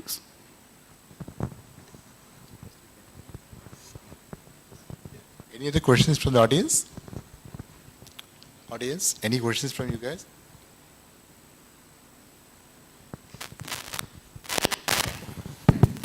You are referring to a certain social media rumors that you expect the companies to respond to. But how is it that is expected for the company to tab of social media? They are doing their business. Someone has to, they'll go ahead and malign the image. So unless and until it is brought to the knowledge of the managing directors or the KMPs, how is the regulator expecting the companies to go ahead and do this? I mean, I'm just going by the fact that it is not necessary that the KMPs are on social media or they have been made aware of those rumors. I fully agree with you, it's not that easy a task. Saying is easy, doing is not that easy. I agree with you. But today's technology shall give you some kind of leeway or kind of tool to check this aspect also. We have been telling the exchanges, please do web crawling and do similar exercise from the exchanges also. What is happening is, leave alone social media. Social media, I just took the very extreme one. Even something which is very clear in the newspaper, which have been doing rounds for months together. When I talk about this thing now, this moment when I talk about this, the name of the person, name of the company, everything comes to my mind. But this is a public forum, I can't reveal that. It's a very big name. It's been doing rounds for 6 months, 8 months, 10 months. The whole world knows, but the company does not know, the exchange does not know. Why so? So there is always, why? So what is pushing? See, there is, I don't know whether all of you understand Tamil very well or, good or bad, nobody else fetches us. It is only we are the creators of our own problems. And tell you, when it comes to disclosures, and I say that it is in public media, print media, something has been doing rounds, how the company can be, how the company's officer can be silent on that. This is what I'm not able to understand. And you all go into the letter. So this particular word is not there, that particular comma is not there, full stop is not there, then how do you expect? Then I'll draw your attention to regulation 4. It says that please comply in spirit. If you comply just in law, you're going to land up in problems somewhere. And if you read between the lines, I'll also read between the lines when it comes to enforcement. Then no, let us see if the jurisprudence emerges or not. You have to be always clear. Don't just go by the law, letter. Go with the spirit of it. If you find something is going to be seriously wrong in my disclosing it, he clearly mentioned that this is the reason why we could not make a disclosure. But you have to take a call on that. Now, the question that is, how am I going to say that what is happening in the social media? Technology is the only answer. So exactly. So coming back to that, I completely agree how you are stating that, if it is on a newspaper or some reliable source, it is supposed to be known. They are supposed to because they are in the market. I completely agree on that fact altogether. But when it is on social media is what I was specifically going to, because social media is such an unregulated space that anything and everything is possible. I mean, we are looking at political campaigns which are happening on social media which can go to any extreme of, forging the entire or giving a false data. So if the regulator is expecting some sort of response from the industry, I'm talking from the industry perspective, not from a very company specific perspective, then probably yes, technology is one of the way that we can look at. Then maybe regulator can come up with some softwares or technology which then pops up these data to the companies or the stock exchanges, which in turn is given to the companies to respond to. Probably. I'm just giving it as a thought. That is well taken. I understand your pains, but regulator cannot give any kind of advice to use this software, that software and all. That is not possible for us to do. See, that is what I'm telling you, where you find that something is doing rounds in the social media, which is contrary to the facts, you can always explain that. You explain that, clarify that this is something non-factual, we're not doing it. See, what is happening is that when I ask any company, now before this amendment is going to come, till now what companies have been taking defense of why this particular thing has been, suppose if it's an amalgamation, why this amalgamation has not been reported to earlier, then they say it has not reached finality, or only scouting for a buyer, right, scouting for a seller. It's too premature for me to discuss anything about it. There are no confidentiality clauses or the NDAs are there. So all these stories are enough now. They are not going to help you any longer. We have seen all these stories in the past also. What is actually happening, what is getting disclosed are totally different. That's the reason SEBI has come with very strongly. I still tell you one thing that one of the panelists was talking about the materiality objective parameters, 2% of net worth or profit or loss, Right. etc. If you actually go back to the history and see, SEBI never said that these are the parameters for deciding on the materiality. Because every business is unique. Right. What is material for pharma business may not be material for automobile ancillary. So SEBI cannot say for each business, for each transaction, this is material. This is all left to you guys only. But what is happening here? The materiality was just taken for a ride by the market only. For somebody, 33% is the passing mark. For one of your colleague, another colleague, 50% is the passing mark. For another person, 90% is the passing mark. You cannot have a standard like this. Right. Had this been started, none of us would have qualified in CS at all. This is not possible at all. So you are the cause of your problem. Today, now it says that no, you cannot do it. 2% you had it. Right. That's what I was jovially telling last time in the NSC meeting also. When the objective parameters are said, my job as enforcement person, it will be very easy for me. True, sir. You will not have much of a difference which will come for your support. Be clear, now you have pushed yourself to such a level that, yes, you cannot easily get out of the problem. Again, this is a problem which is created by the market only, not by the regulator. Regulator, all these decades, 30, 35 years, we have been telling that you decide. It's your business. It's your this thing. See the case of RPT. RPT is one single piece, which is, this is the most important thing that all of us have been discussing today. What are the kind of halagula that you guys are making in RPT? Completely Isn't it? agreed, sir. So Completely for agreed. everything, I love reasons. Our orders are there in the public domain. It be 11B orders, adjudicating orders. And all these orders we go through, we just come to a conclusion that is, where is the problem? Where the cause of the problem arises from? Not from the regulator. I want you to be a good boy. But yes, you have to ensure that I am a good boy, see me conduct also. But conduct is not saying that you are a good boy. So it is up to you to how you want to take it forward. Now objective parameters are there, it is again going to make your life tougher only, it's not easier. So true, sir. So, thank you so much, sir. As one of the audience has said, responding to the media reports or the social media comments is a challenge. It's going to be a continuing challenge. We will have to find a ways and means to deal with that, and it will remain a challenge. That is something we'll have to live with that. And one of the aspects which we need to think is also, how will the investor see such a comment? What will he decide? How will he feel? That is something, one perspective we need to keep in mind, so that will always help us, to ensure what sort of, clarification we give. Because the investor will be, quite anxious to know whether it is true or untrue, how far it is, reliable and all that. So ultimately the objective of SEBI is investor protection. So that is something they will always expect us to clarify. And one more point I thought I would highlight is that there are various items specified in Regulation 30, which are directly specified. There is one provision in Regulation 3012, which says any material information or even which doesn't fall with any of those listed, and if the board feels it's material information, you will have to disclose. That is one of the dangerous provision. It's ideal to determine certain list of, I know it cannot be a complete list. Over a period of time, a lot of new things may emerge in the company. But it is important to determine a few list of events which is not covered specifically in Part A or Part B, and arrive at some sort of understanding within the management so that you are adequately equipped to deal with, disclose promptly as and when such kind of information or event arises. And from the consultation paper, I hope all of you must have gone through. One point I would like to highlight is that it says that information or event which arises within the company has to be disclosed within 12 hours. If I may give an example, the import of this is that if an event happens at 9 p.m., you come to know at 12 a.m., before the market opens at 9:30 tomorrow, 9:25 or 9:15, you should have disclosed the information. So a lot of preparation is required before this, it is notified. Because the timeline for you to disclose information emanating within the company is very, very short. And as you all know, whenever it's a material event or a disclosure, there will be a lot of internal discussions. There will be a lot of, deliberations which might happen as to how much to disclose, whether we'll be short of disclosure, whether we'll be disclosing in excess, which is not warranted.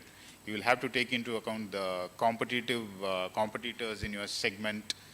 So all those aspects you will have to take into account. So it's better to be, prepared before even the regulation kicks in, because the 12 hours timeline is a very, in my view, it's a very, very short timeline, but nevertheless, if the regulator wants that, we'll have to comply with that. Any more questions? One or two questions?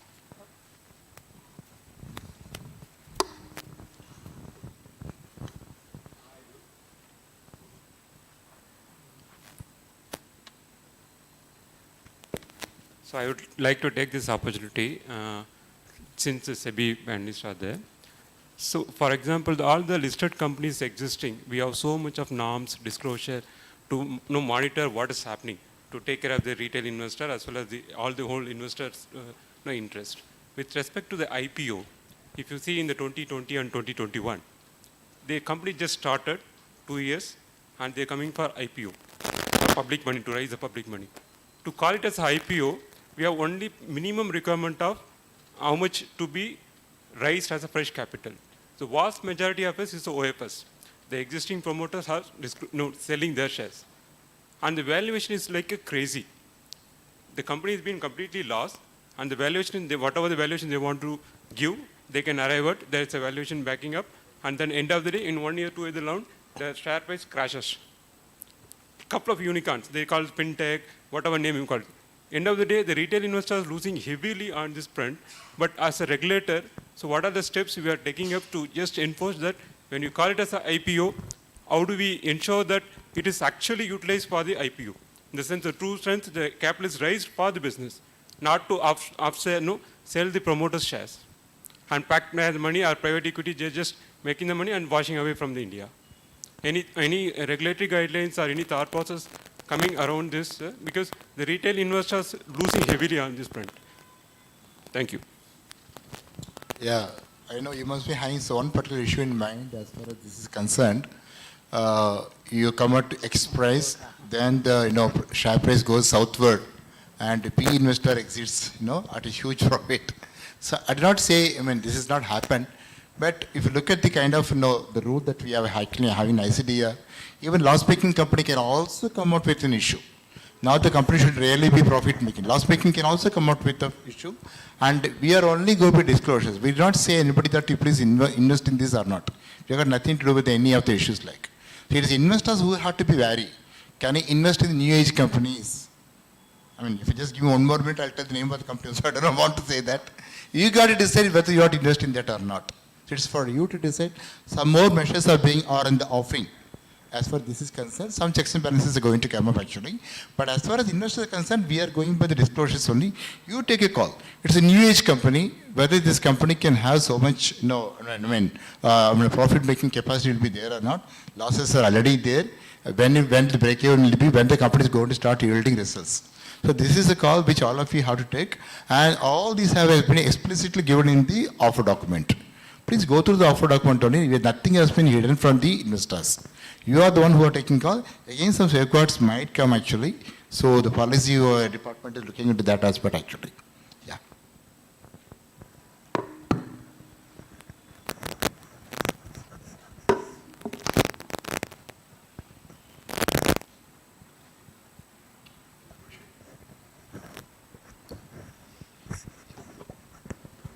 I have a submission to make it to the regulator. In the consultation paper, there was one clause which talks about various regulatory actions taken against the company and the need for disclosure. One of the wording used there is inspection.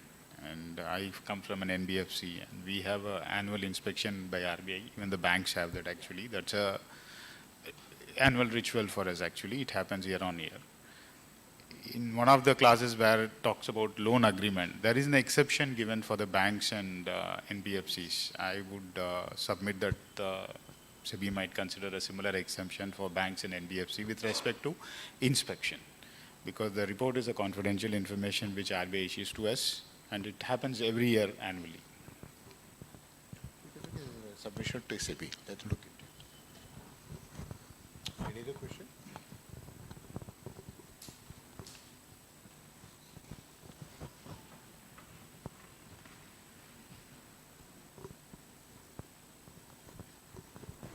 Thank you, dear panelists, for your, thought-provoking points which you have shared. I'm really happy, particularly two of the regulators, one Mr. Saravanan and Mr. Pradeep, both have worked in listed companies as company secretaries and thereafter have moved to the regulators. So they know both the sides actually. And we're extremely thankful to Mr. Saravanan, and he is basically from Coimbatore. Recently he spoke in Coimbatore, ICSI also. And we're extremely thankful to him for accepting our invitation and coming over here. I also thank both Mr. Prakash and Shanmugha Sundaram for their insights. Now I request Mr. Balamurga Sundaram, Company Secretary from Ramco Group, to kindly come and give a memento to Mr. Saravanan, Chief General Manager, Securities Exchange Board of India. Balamurga Sundaram.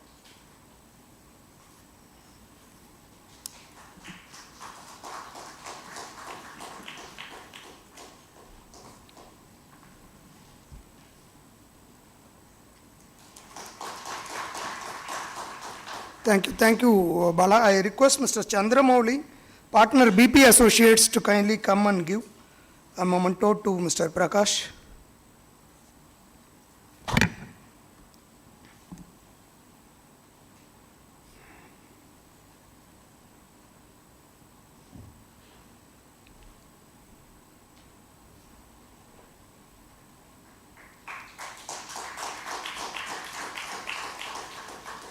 Thank you. I request Mr. T. N. Sridhar, Practicing Company Secretary, to kindly come and give a memento to Shanmugha Sundaram.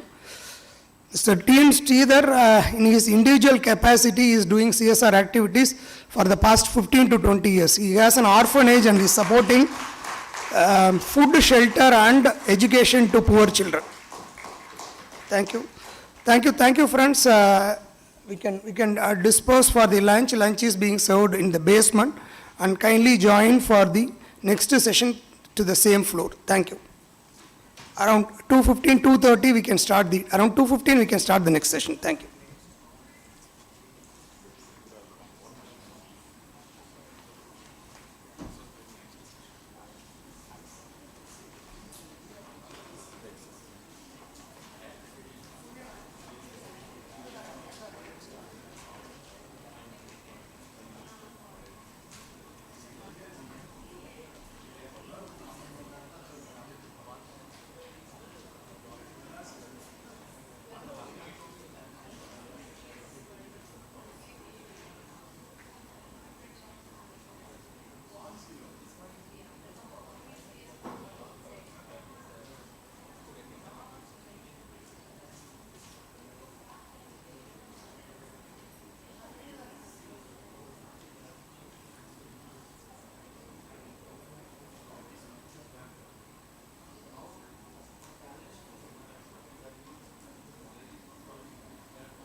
Check this.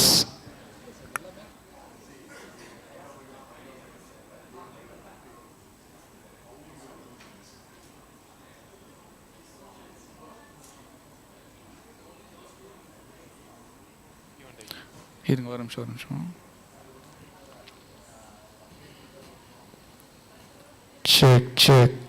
check this mic test check. Hello, check mic test check this.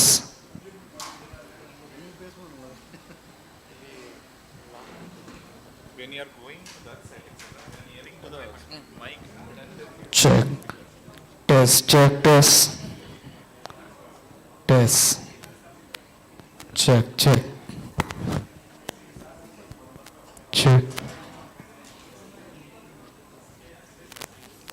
test check. Hello, check test mic test check test.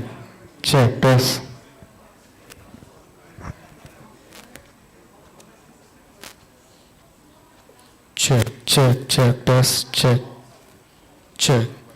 check mic test check test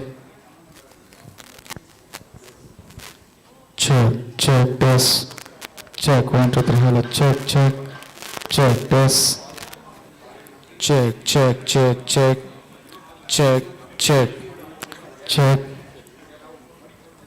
check, check, mic check, test, check, check.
Yeah.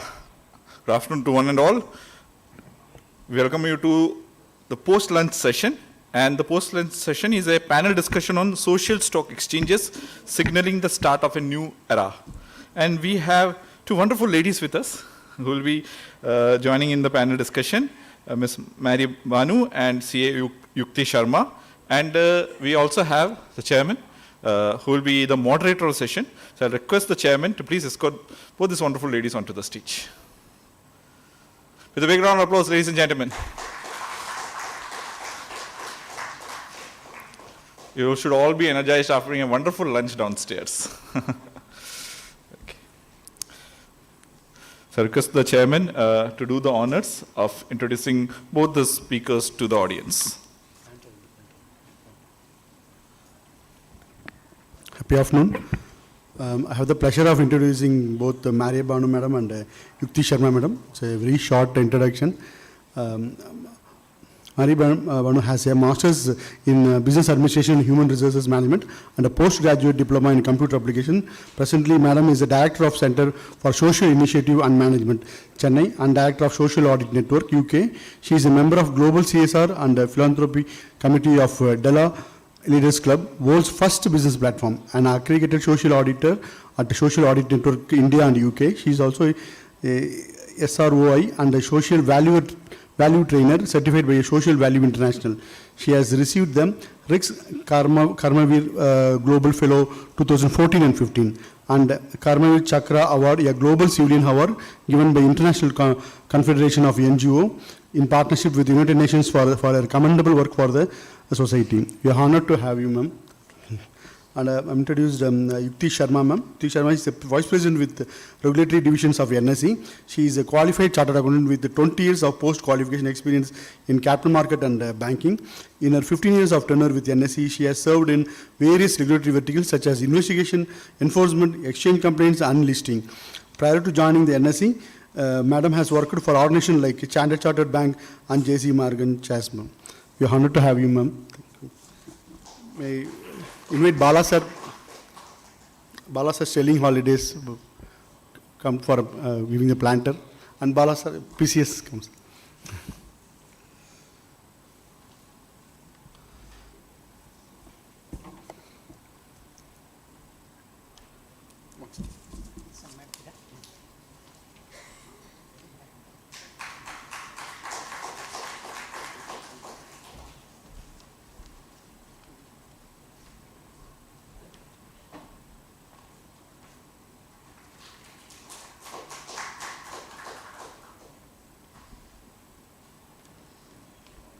You can commence the session, ma'am. Thank you.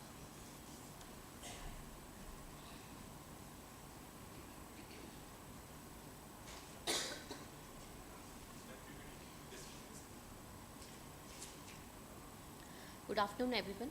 Welcome to the post-lunch session for Social Stock Exchange. So, to start with, thank you. So to start with, I will kick off the discussion with an overview of the Social Stock Exchange. At NSE, we have set up a separate segment in terms of Social Stock Exchange. So I'll just take you through the nuances, how we started off, what are the current regulatory framework in which, we are fitting in the social organizations.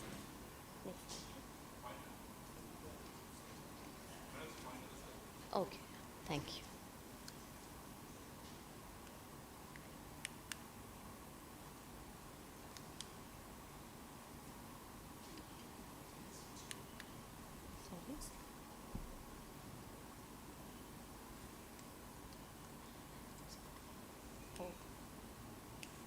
This is to move ahead.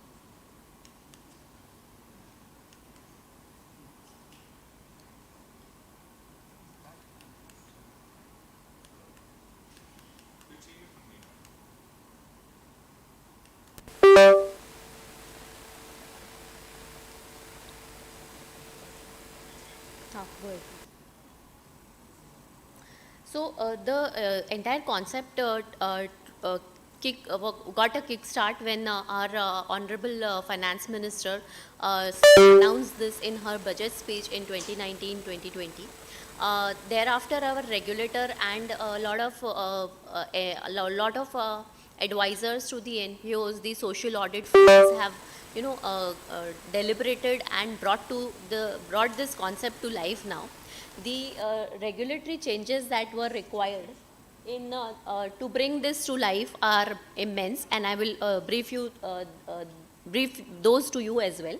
The idea for social stock exchange is to create a platform where the NPOs can showcase their work and get investors in terms of investors who are interested in the area in which a particular NPO is working. So the idea is to bring more transparency to this segment and bring the NPOs who are working on ground level to the forefront of the investors so that they can take an informed decision. The regulations have been formed as such that the initial criteria has been decided by the regulator, which when the NPOs are meeting will be registered or listed on the exchanges. The registered or listed exchanges will then be making periodic disclosures in terms of the impact that they are creating for the society, which creates a transparent platform for the investors to have a look at what the NPOs are working into.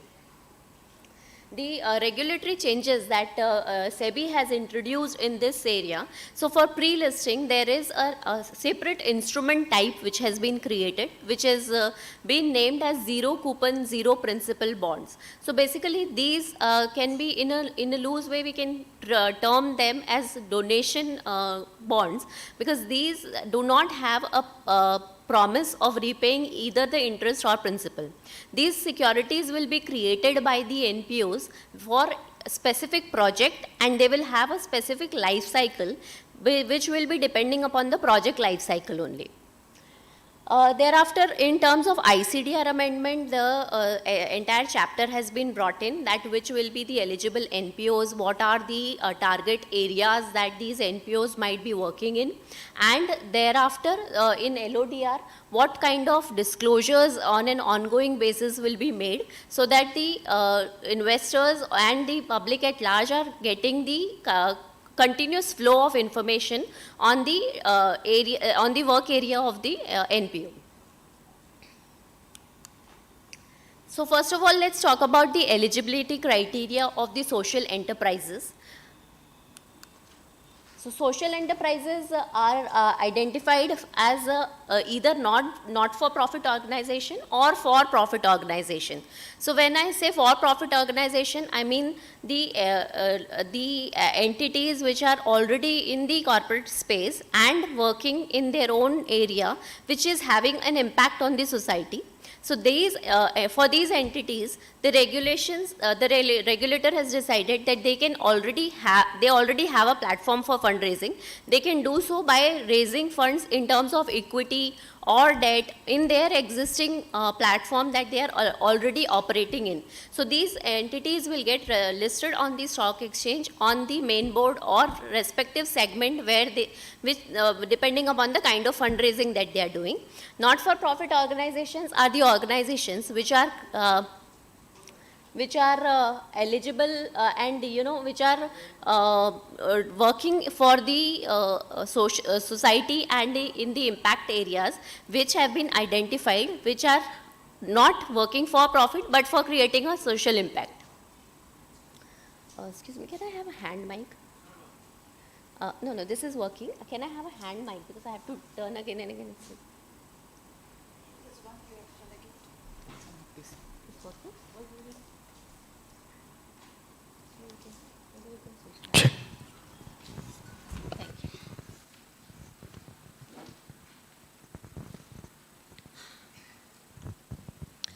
So like I said, the classification between NPO and for-profit organizations has been made.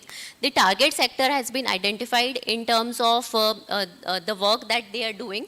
These target sector are primarily been derived from the Schedule 7 of the Companies Act, as well as the focus of Niti Aayog, and keeping in mind this, the SDG goals as well.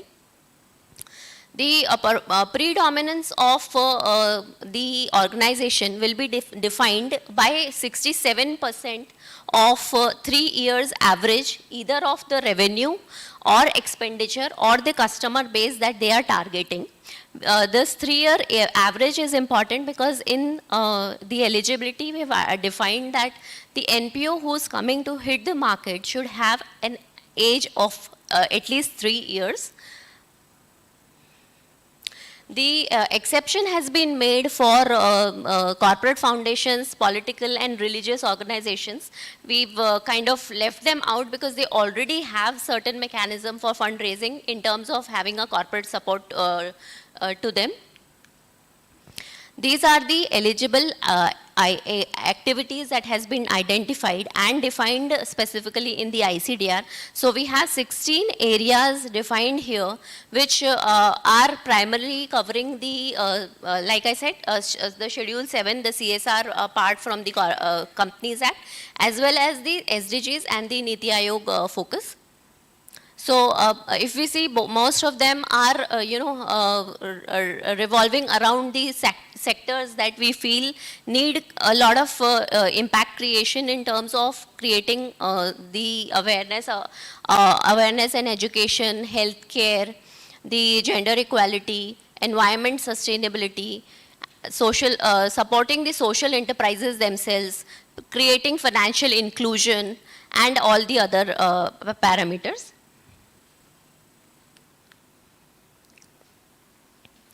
To talk about the NPO, because the way I said, FPOs are already having a defined pathway to get listed on the stock exchange, and they will be doing so by getting their equity or debt listed. For the NPOs, we have defined the registration, disclosure, and the kind of journey that they can expect on this particular segment.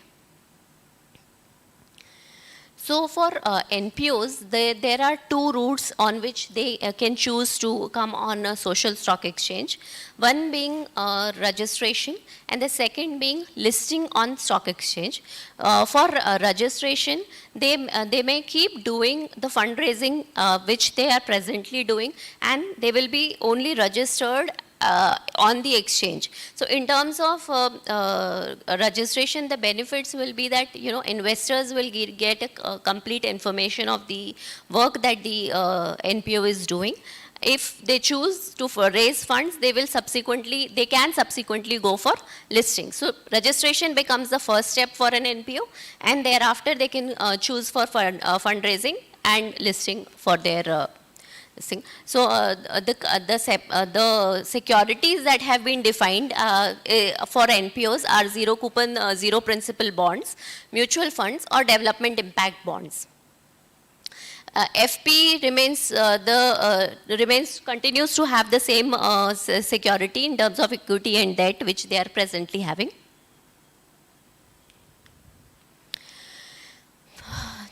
So zero coupon, zero principal, this is the instrument that has been introduced for this particular segment, where SEBI has brought in this concept where the security will be issued in demat form at the time of raising funds from the market. This will have a specific tenure, and it will be in a demat form. Once the project gets completed, the securities will come, its life cycle will come to an end, which, so to say, it will cease to exist in that case. No interest or principal will be repaid in this case. And hence, this particular instrument is not being traded at the exchange at the moment. So this will be a primary issuance which the NPO does. It will give the NPO the fundraising that they need, and the investors the assurance of utilization of fund by the NPO in terms of the transferability, given that they will be making a periodic disclosure to the exchange.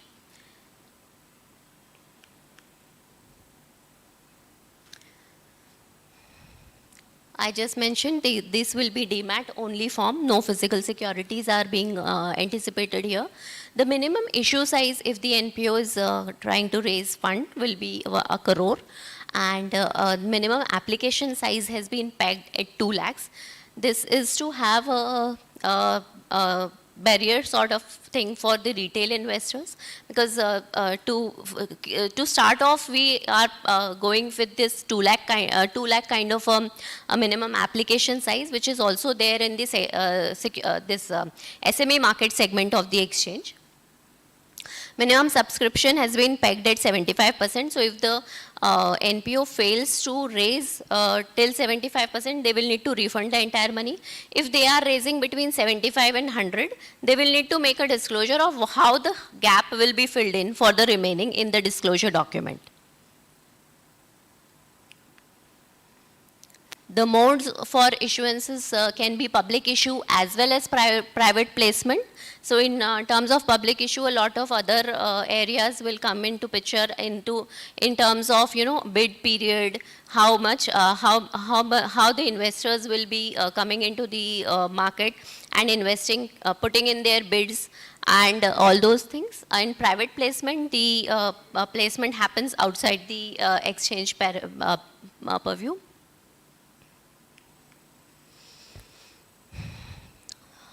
These are the eligibility criteria which have been identified. So they form part of the SEBI circular and at places. So if we go by the age of the NPO, it has to be a minimum age of 3 years. The entity should have a registration valid for next 12 months, because the registration when it's given is for next 12 months. So they need to have a valid registration for that period. The ownership and control needs to be specified in terms of the documents, if it is a trust, the trust deed. If it is a Section 8 company, the MOA and AOA. The company also needs to have a valid registration with the income tax. The minimum annual spending and the fund raised for the past year has also been given a threshold here. So annual spending for the past year should have been 50 lakhs and the minimum fundraising should have been 10 lakhs. So this is just for the previous financial year, not an average for the age of 3 years which the NPO has been into existence. In terms of disclosure requirement, amendment have been brought to the LODR, and to keep the disclosure to a bare minimum, the quarterly and event-based disclosures are not applicable to these entities. They will need to give an annual disclosure in terms of an impact report, which will be disseminated on the exchange website as well as the website of the NPO. This will be playing the crucial role in informing the investors of how their funds has been utilized and what impact has been created by the NPO.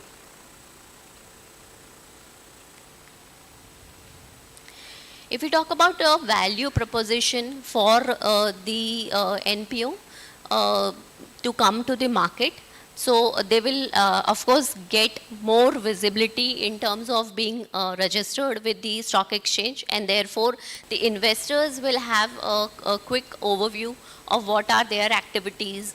This will definitely increase their visibility, and at present there won't be any listing or registration fees for these NPOs. For the donors and investors, it definitely brings in greater transparency in terms of getting them the timely disclosures and a consolidated place where to find them. So exchange will be making the disclosures available for the investors on our website, as well as we asked NPOs to publish on their website, but investors need not go to each and every NPO's website to find out the disclosure. They will be consolidated available on exchange website, as well as the time and timelines of the disclosures have been defined. So when the disclosure will be coming in is already in public domain for the investors to decide. This is a quick overview from my side. I'll now hand over to my colleague, Ms. Banu. Thank you. Very informative. Very good afternoon to all of you all. It's post-lunch session. I understand the lunch was very good. Yeah. So I'll start with more of a background of who we are as Social Audit Network in India and UK.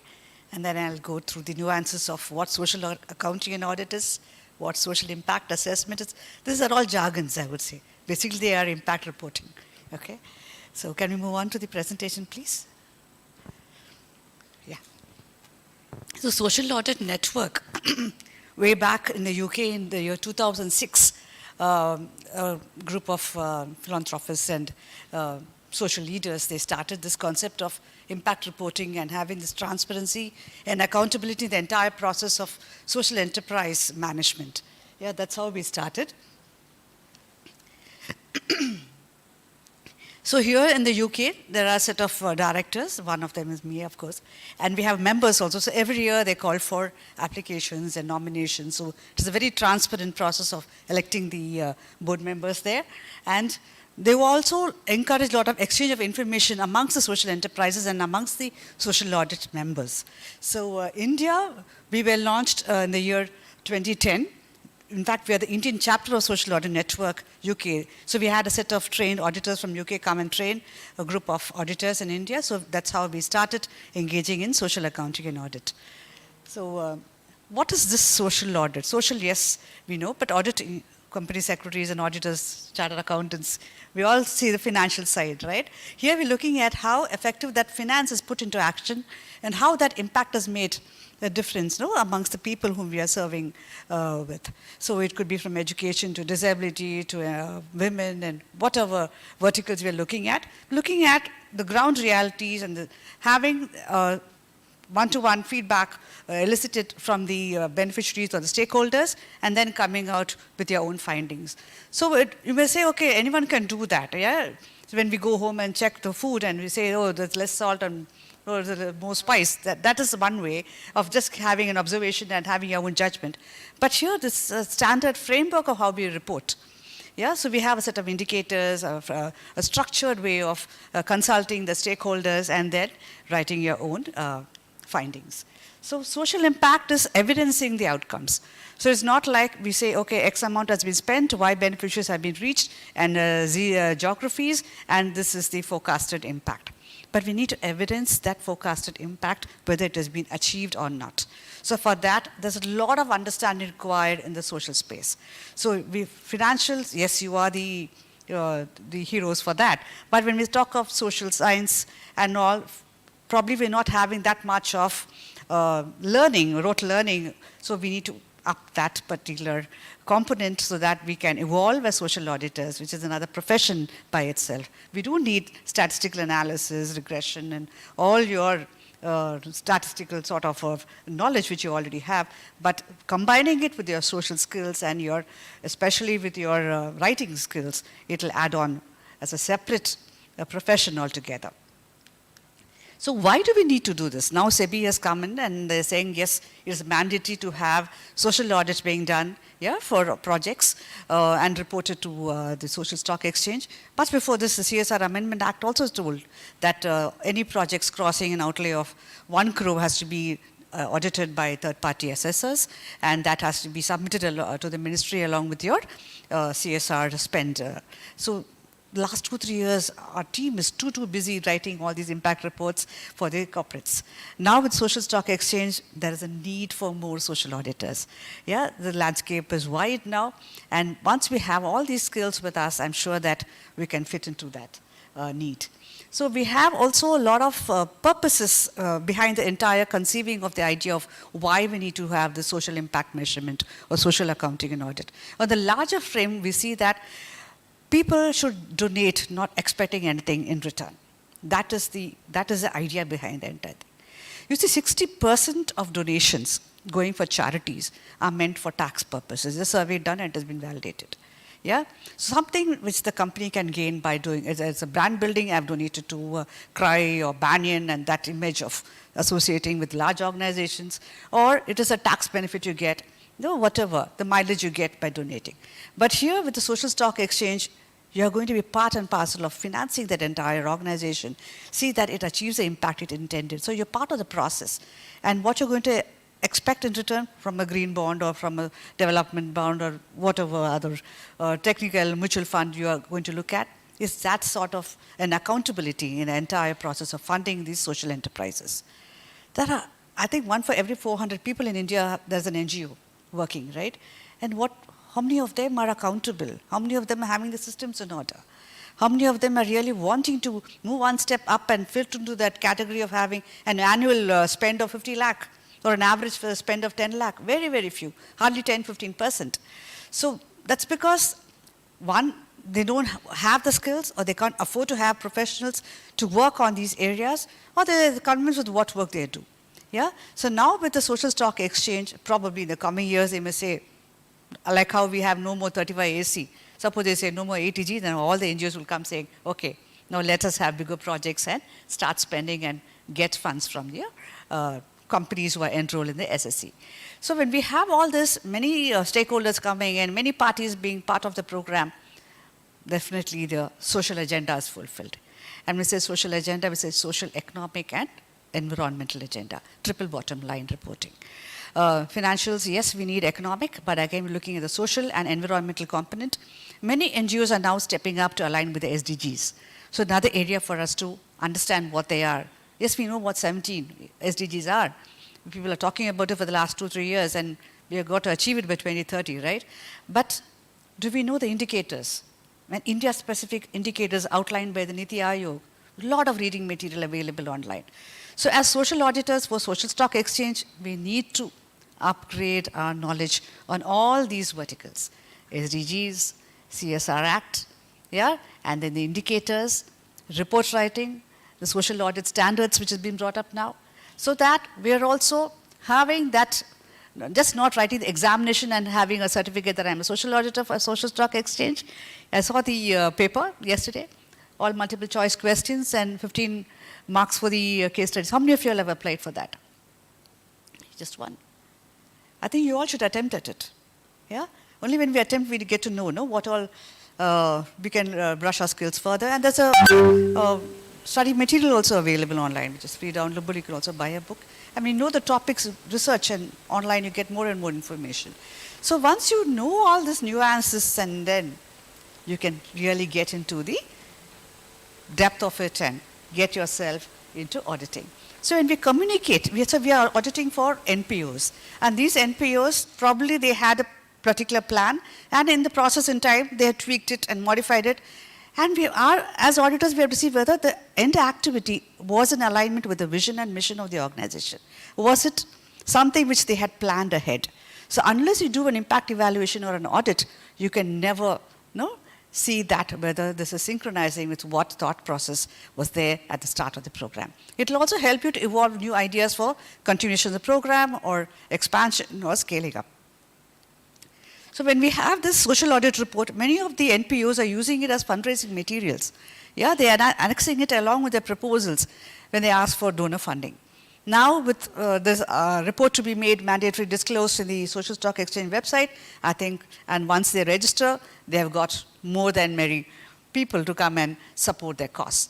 At the same time, there are also disadvantages where the NGOs may feel, oh, I don't want to go to that level, because a lot of reporting, a lot of disclosures need to happen, and we are a trust just of 2 trustees, and we're doing it in a small way. So we have to see both pros and cons. But when it is made mandatory for NGOs to be part of SSC in some point in time, probably then they will realize the worth of it.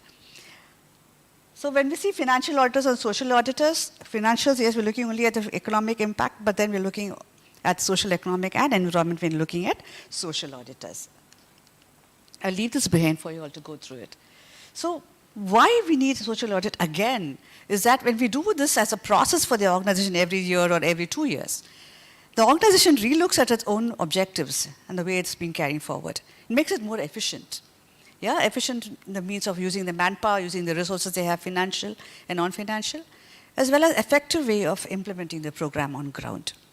And also talk about it, branding, visibility. Social media, we have got a lot of pages for these NPOs coming up and Google ads asking us to support causes, television advertisements. Now, like an ISO mark, if they say it has been audited by so-and-so and they have the seal of the Social Stock Exchange, a step up credibility definitely comes into the picture.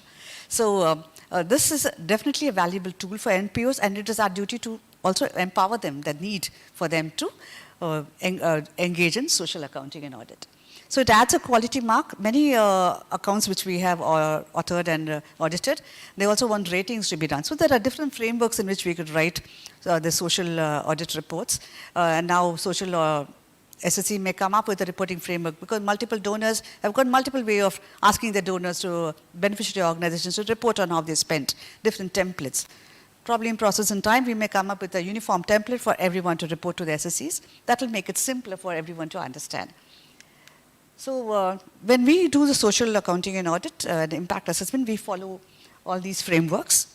The latest being the OECD's Organization for Economic Cooperation Development framework on REASE, relevance, effectiveness, efficiency, sustainability. We add on social impact. There's a technical component, then we add technology to it. So this is a very simple way of reporting, where the indicators are there. It is an open source. You can always refer to the website and get more ideas on how we could talk about the relevance of the organization. There's also one more component called coherence. Suppose there are multiple partners for one project. How relevant is that partner for your program to be implemented on ground? So these parameters are very effective and simpler to understand. The earlier one which we did was based on the SAN UK framework, where we had the vision, mission, objectives, and activities being reported. And we also had a green office checklist where the environment indicators are all fitted in. You like all this econometrics where we talk of local multiplier effect and social return on investment. That's also a separate training which we conduct. Many organizations who are engaged in sort of microfinance and NFBCs, they will want to know the social return on investment for the monies they've invested. So all these are different tools which you could definitely sharpen your skills on. So the principles, of course, like any company secretary or any chartered accountant will have, this is a basic skill, having integrity, maintaining the confidentiality, and not having your own judgment, but then looking at the entire program objectively, and also seeking evidence wherever possible. So when we have the social audit being conducted, we usually have an audit trail, like how we have a financial books of accounts being verified, scrutinized. For the social audit also, we look at all the secondary data gathered during the study so that it is evidenced. The evidenced outcomes is what we report on. And also the risk analyzed and how it has been addressed upon. So with the SEBI mandating that social auditors should do the third-party assessment, there is a lot of scope for social auditing in India, as well as abroad, of course. So when we raise funds also, they're coming out of the framework, as I told you, how they're going to report on the impact of the organization. And then we also have to get thorough on the social audit standards, being published by the Company Secretaries of India. The CSR Act, as I told you, they're not asking for social audit, but they want social auditors to write impact reports. Because for them, as per the CSR Amendment Act, they ask for a social impact assessment to be done for projects which crosses 1 crore funding, right? But the technique is the same. The writing the report and the skills required to brush up and all that is almost the same. The reporting framework is what matters here. And even when we have a lot of grants being coming from international organizations or from Indian donor organizations, they also might in the future ask their beneficiary organizations to come out with a social audit report. So this social auditing as a skill is definitely a valuable asset. And as company secretaries, we have crossed half the show with all your financials and your governance systems and everything being really your USP. But just a few more grooming up on your social skills will definitely add value. So at Social Audit Network India and the UK, we have been conducting trainings specifically on understanding the development sector, the social scenarios and all that. And then how we could align our work with the sustainable development goals, like the aligning with the indicators and having your indicators based on every country. Like India, we got a separate set. And we also do specific master classes in social accounting and audit. It's a 3-day master class. And those who enroll in that master class, we also handhold them for a period of 3 months, where we identify an organization for which they could write the social accounts. And that is audited by a already accredited auditor. So he or she who participates in this, besides your SSC or social auditor examination certificate, this will be an add-on where with this certificate you can audit CSR projects. Yeah, saying that you are a social auditor, not only for the government but also for SAN. So many corporates are also demanding for that. We have got also auditors from KPMG being trained by us. Social impact measurement training is also a master class where we teach them, like I told you, the Organization for Economic Cooperation Development, that framework on REASE and RESET. And that is again, we do mentoring for 3 months and make them write a report and qualify them as social impact practitioners. So when we have this certificate programs with SAN, you are being incubated as a member of our network. And any projects which we have got many projects of course coming. We may delegate them to those who are interested, and that fee also on a consultancy basis is offered. So it is an add-on profession, an add-on revenue generation for those who are interested.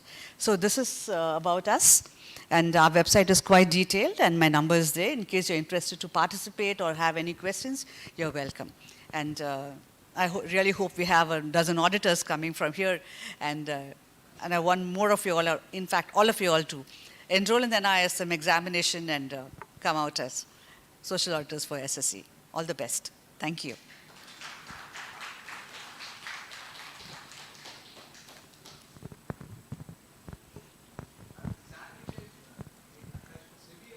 No, Social Audit Network India is the Indian chapter of Social Audit Network UK. Way back in 2006 itself, they started. In fact, it is mandated in UK to carry social audit for their social enterprises. So that's how it emerged, and they came and trained Social Audit Network India, a bunch of auditors in early 2009, and from 10 onwards, we are the Indian chapter. Yes. You have any questions? Yes. So at this point in time, ZCZPs are not made tradable. They will be available in client's DMAT account till such time the project gets completed. After the project gets completed, the ISIN gets extinct.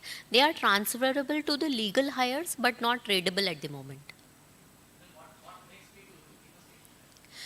So, sir, the idea is not to gain a monetary or financial return on the instrument, but to have a social impact is the return of this instrument basically. Because what is happening is right now also a lot of organizations are investing in the NPOs, and that is how they are drawing their funding from.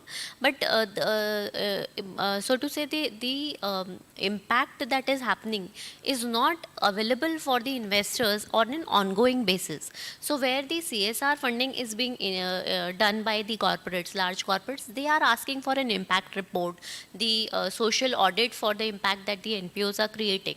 But for the NPOs which are not actually undergoing all of this scrutiny, the transparency is a big question. That is why the concept has been brought in of this security. So this can be, in a loose way, it can be termed as a donation that you have given, but at the same time you will keep getting the information that the area that you are actually interested in and you wanted your funds to be invested in are getting deployed in that particular area.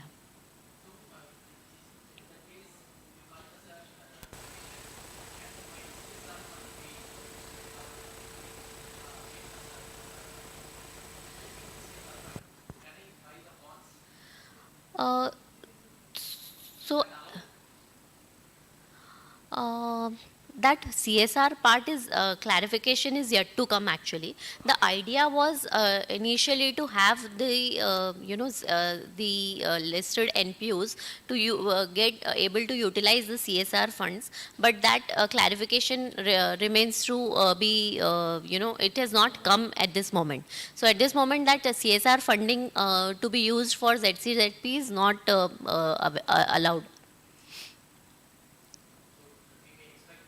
Yes, yes. So a lot of lobbying has been done for this, and we have seen this idea from the very inception, and now when we are seeing the NPOs actually registering on exchange platform, a lot of developments have happened, and a lot of policy initiatives are also being drived so that the segment can actually take off in India as well.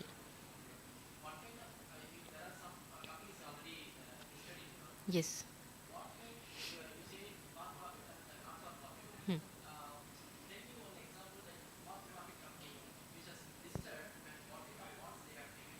No, so right now we haven't seen any listings on this segment. All what we have seen in this segment at present is the registration of NPOs. So I can say 7 NPOs at this moment have registered on NSE, and the list we have published on our website also. For the for-profit enterprises, what happens is they will follow all the current regulations in terms of ICDR regulations if they are raising equity, or debt regulations if they are raising bonds, and they list on the in normal parlance like any other company will get listed. They will have certain additional disclosures if they are identifying themselves as for-profit social enterprises. They will have certain additional disclosures in LODR in addition to what other listed companies are already doing. No, presently we haven't seen any listing for-profit listing.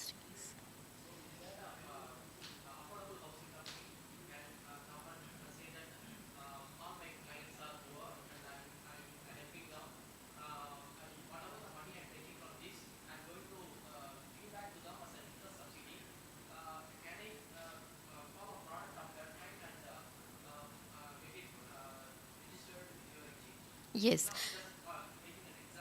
Right. So infrastructure companies have been kept outside the purview, but affordable housing finance has been given a carve out, and therefore affordable housing finance can definitely come on this segment.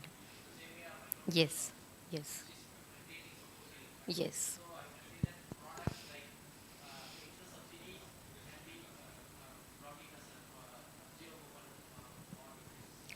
No, for-profit organizations will be bringing in the regular security which they are doing at present. So they will go, if they are using the debt platform and raising debt from the market, they will issue the normal bonds, because these are for-profit entities. That is tradable, yes.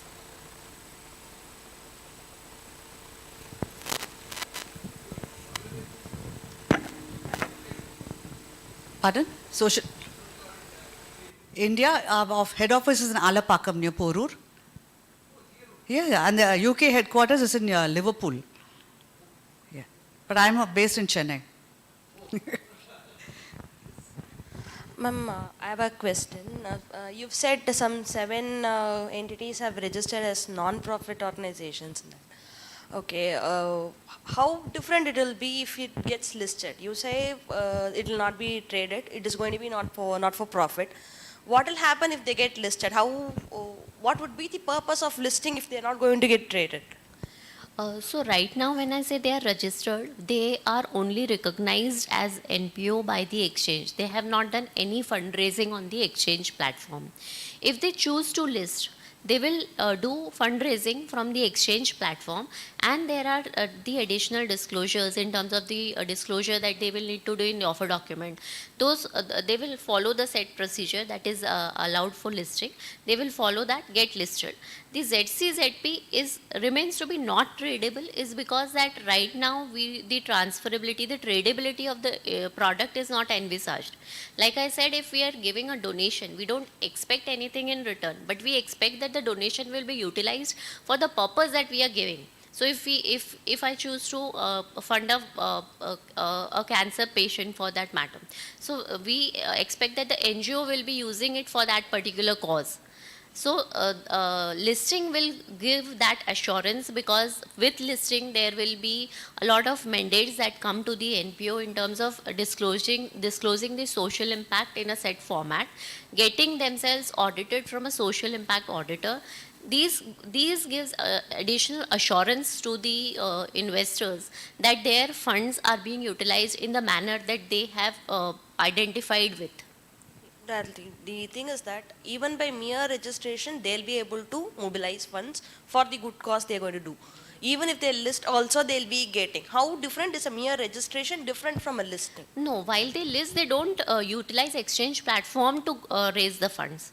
The NPO, which is already working since past 3 years, is eligible to register. They are already working for that social cause that they have identified as a mission, and they are working. They register on the exchange. With this registration, there is no fundraising that has been done. They will only additionally keep making the disclosures. If they choose to list, that is when there will be certain additional disclosures.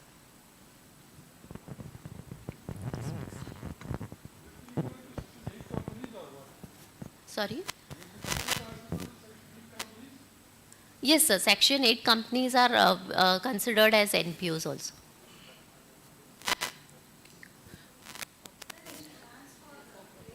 Not Section 8 is. Section 8 companies are not for profit, so they can register or list as NPOs. Ma'am, I have a question here. Yes, please. In case in India, we see lots of trust that is functioning everywhere. Like every moment we might get a call from some or the other trust that we need funds so and so. So is there any possibilities in future whether NSE or SEBI is looking at bringing all these trust as a mandatory registration under any of these stock exchanges? Because when I go and give a donation to a trust, we just get an ATG or some, if they are registered under 12A, we'll get that 12A certification. So only that much amount of the thing is what the donee is getting as a information. But what happens to those kind of trusts, how they use these funds, those things we are not able to get. So Correct. is there any plan in future at least? So mandating listing or registering on a platform might not be a solution to this problem. What this social stock exchange is trying to do is create a list of the trust where we have identified the impact area, and they have committed to certain set of disclosures and the social assessment that they undergo. So this will give an additional security to the investors also in terms of their funds being utilized in a proper manner. Although mandating all the trusts will be a really difficult task, because there are more than 3 million NGOs that are currently operational in India. So, asking each and every one of them to list will be difficult. But yes, those who choose to list and commit themselves to the additional disclosure will definitely get an advantage over the rest of them.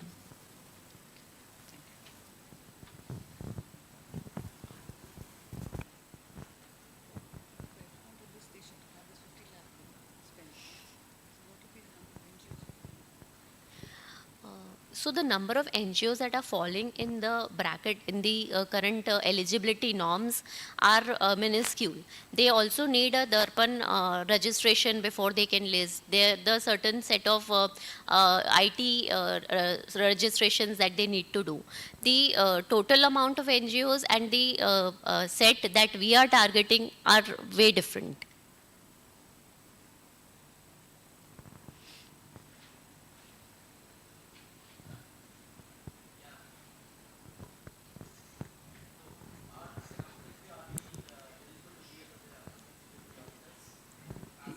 Yes, of course. Anyone can undergo the training, basic graduation with some statistic skills and understanding of the social sector.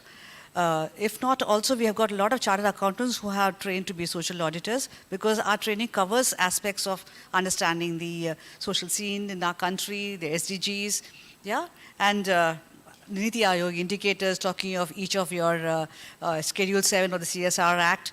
So an overview of the social sector is also being given as part of our training. So anyone could aspire to be a social auditor.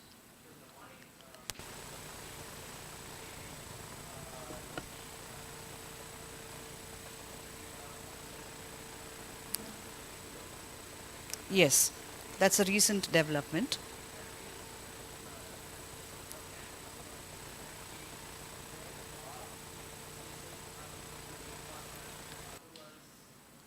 No, see, there are two things. If you want to be a government certified social auditor, to do the audit for organization listed in their website, like she said, those who have this 50 lakh turnover a year, then you have to pass through the exam and get qualified by the Social Stock Exchange as a social auditor. But the scope of social auditing in India is also there for the corporates who are engaging in CSR. They are not asking, as of now, certificate from the government to qualify yourself as a social auditor. As long as you have cleared the social audit from SAN India or from any other organization, and you have the skills to write the social impact assessment report and social audit report, and you have proved your expertise in that area, you can have assignments from CSR as well. So the need is large. Even NGOs, whether they are wanting CSR funding or not, I told you they're using this as a document to append with their proposal for fundraising, right, with India and other organizations abroad. So this social accounting report and audit report is part of their brochure and other communique they have. So it is definitely an add-on skill or a certificate which you can look at. Just to add on, madam, I think 6 years if you are experienced, you can write the exam, sir. Yes. That's what they say. So you can, like IBC exam, no, RP exam, resident preference exam, you can write the exam. If you're qualified, you will be given a certificate. Company secretaries also are allowed to go take the exams. I think Anita madam is taking classes also. She is chartered accountant plus company secretary.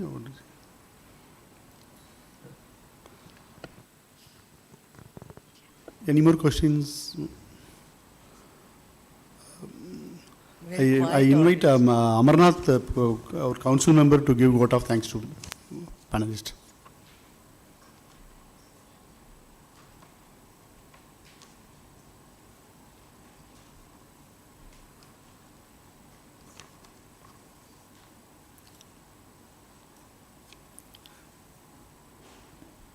Good afternoon, everybody.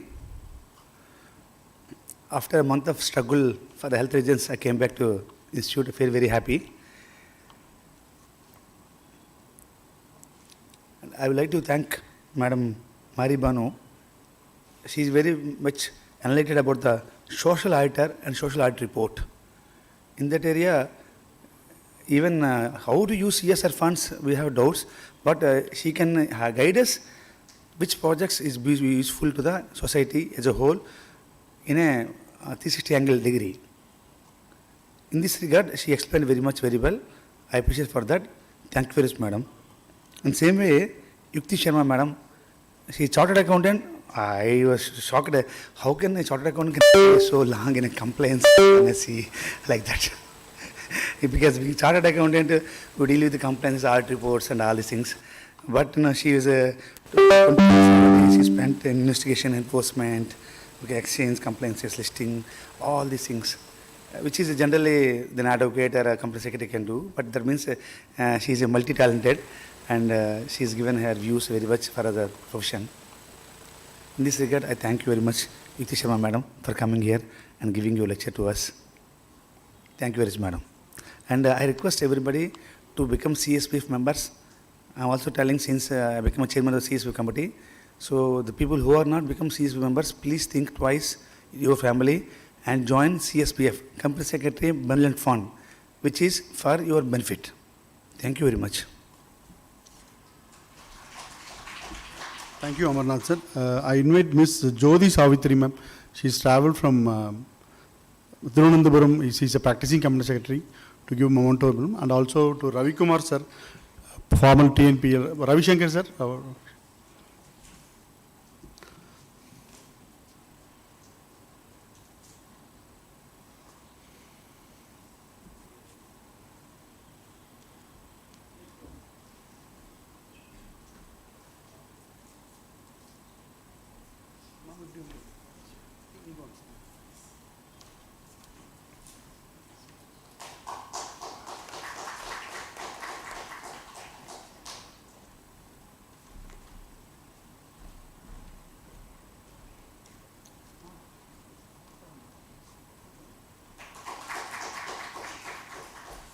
Conclude.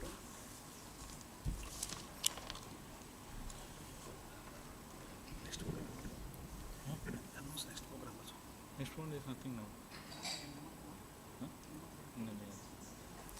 Okay. We're extremely grateful to both of you for taking your valuable time and being a part of a post-lunch session. Post-lunch sessions are very difficult to deliberate, but you people have done a wonderful job. We are extremely gratitude to both of you. And we are done with today's program. We are extremely grateful to all of you. All to our members who are joined through Livestream also. This Capital Market Week program is happening simultaneously at various locations across India as we speak. And we are also early to wind up also compared to others. So anyhow, thank you for your time. We will be having a lot of programs in the coming month. Please follow us on email and our office contact numbers to get more information on the program. Thank you. We have tea that will be served in the basement. Thank you.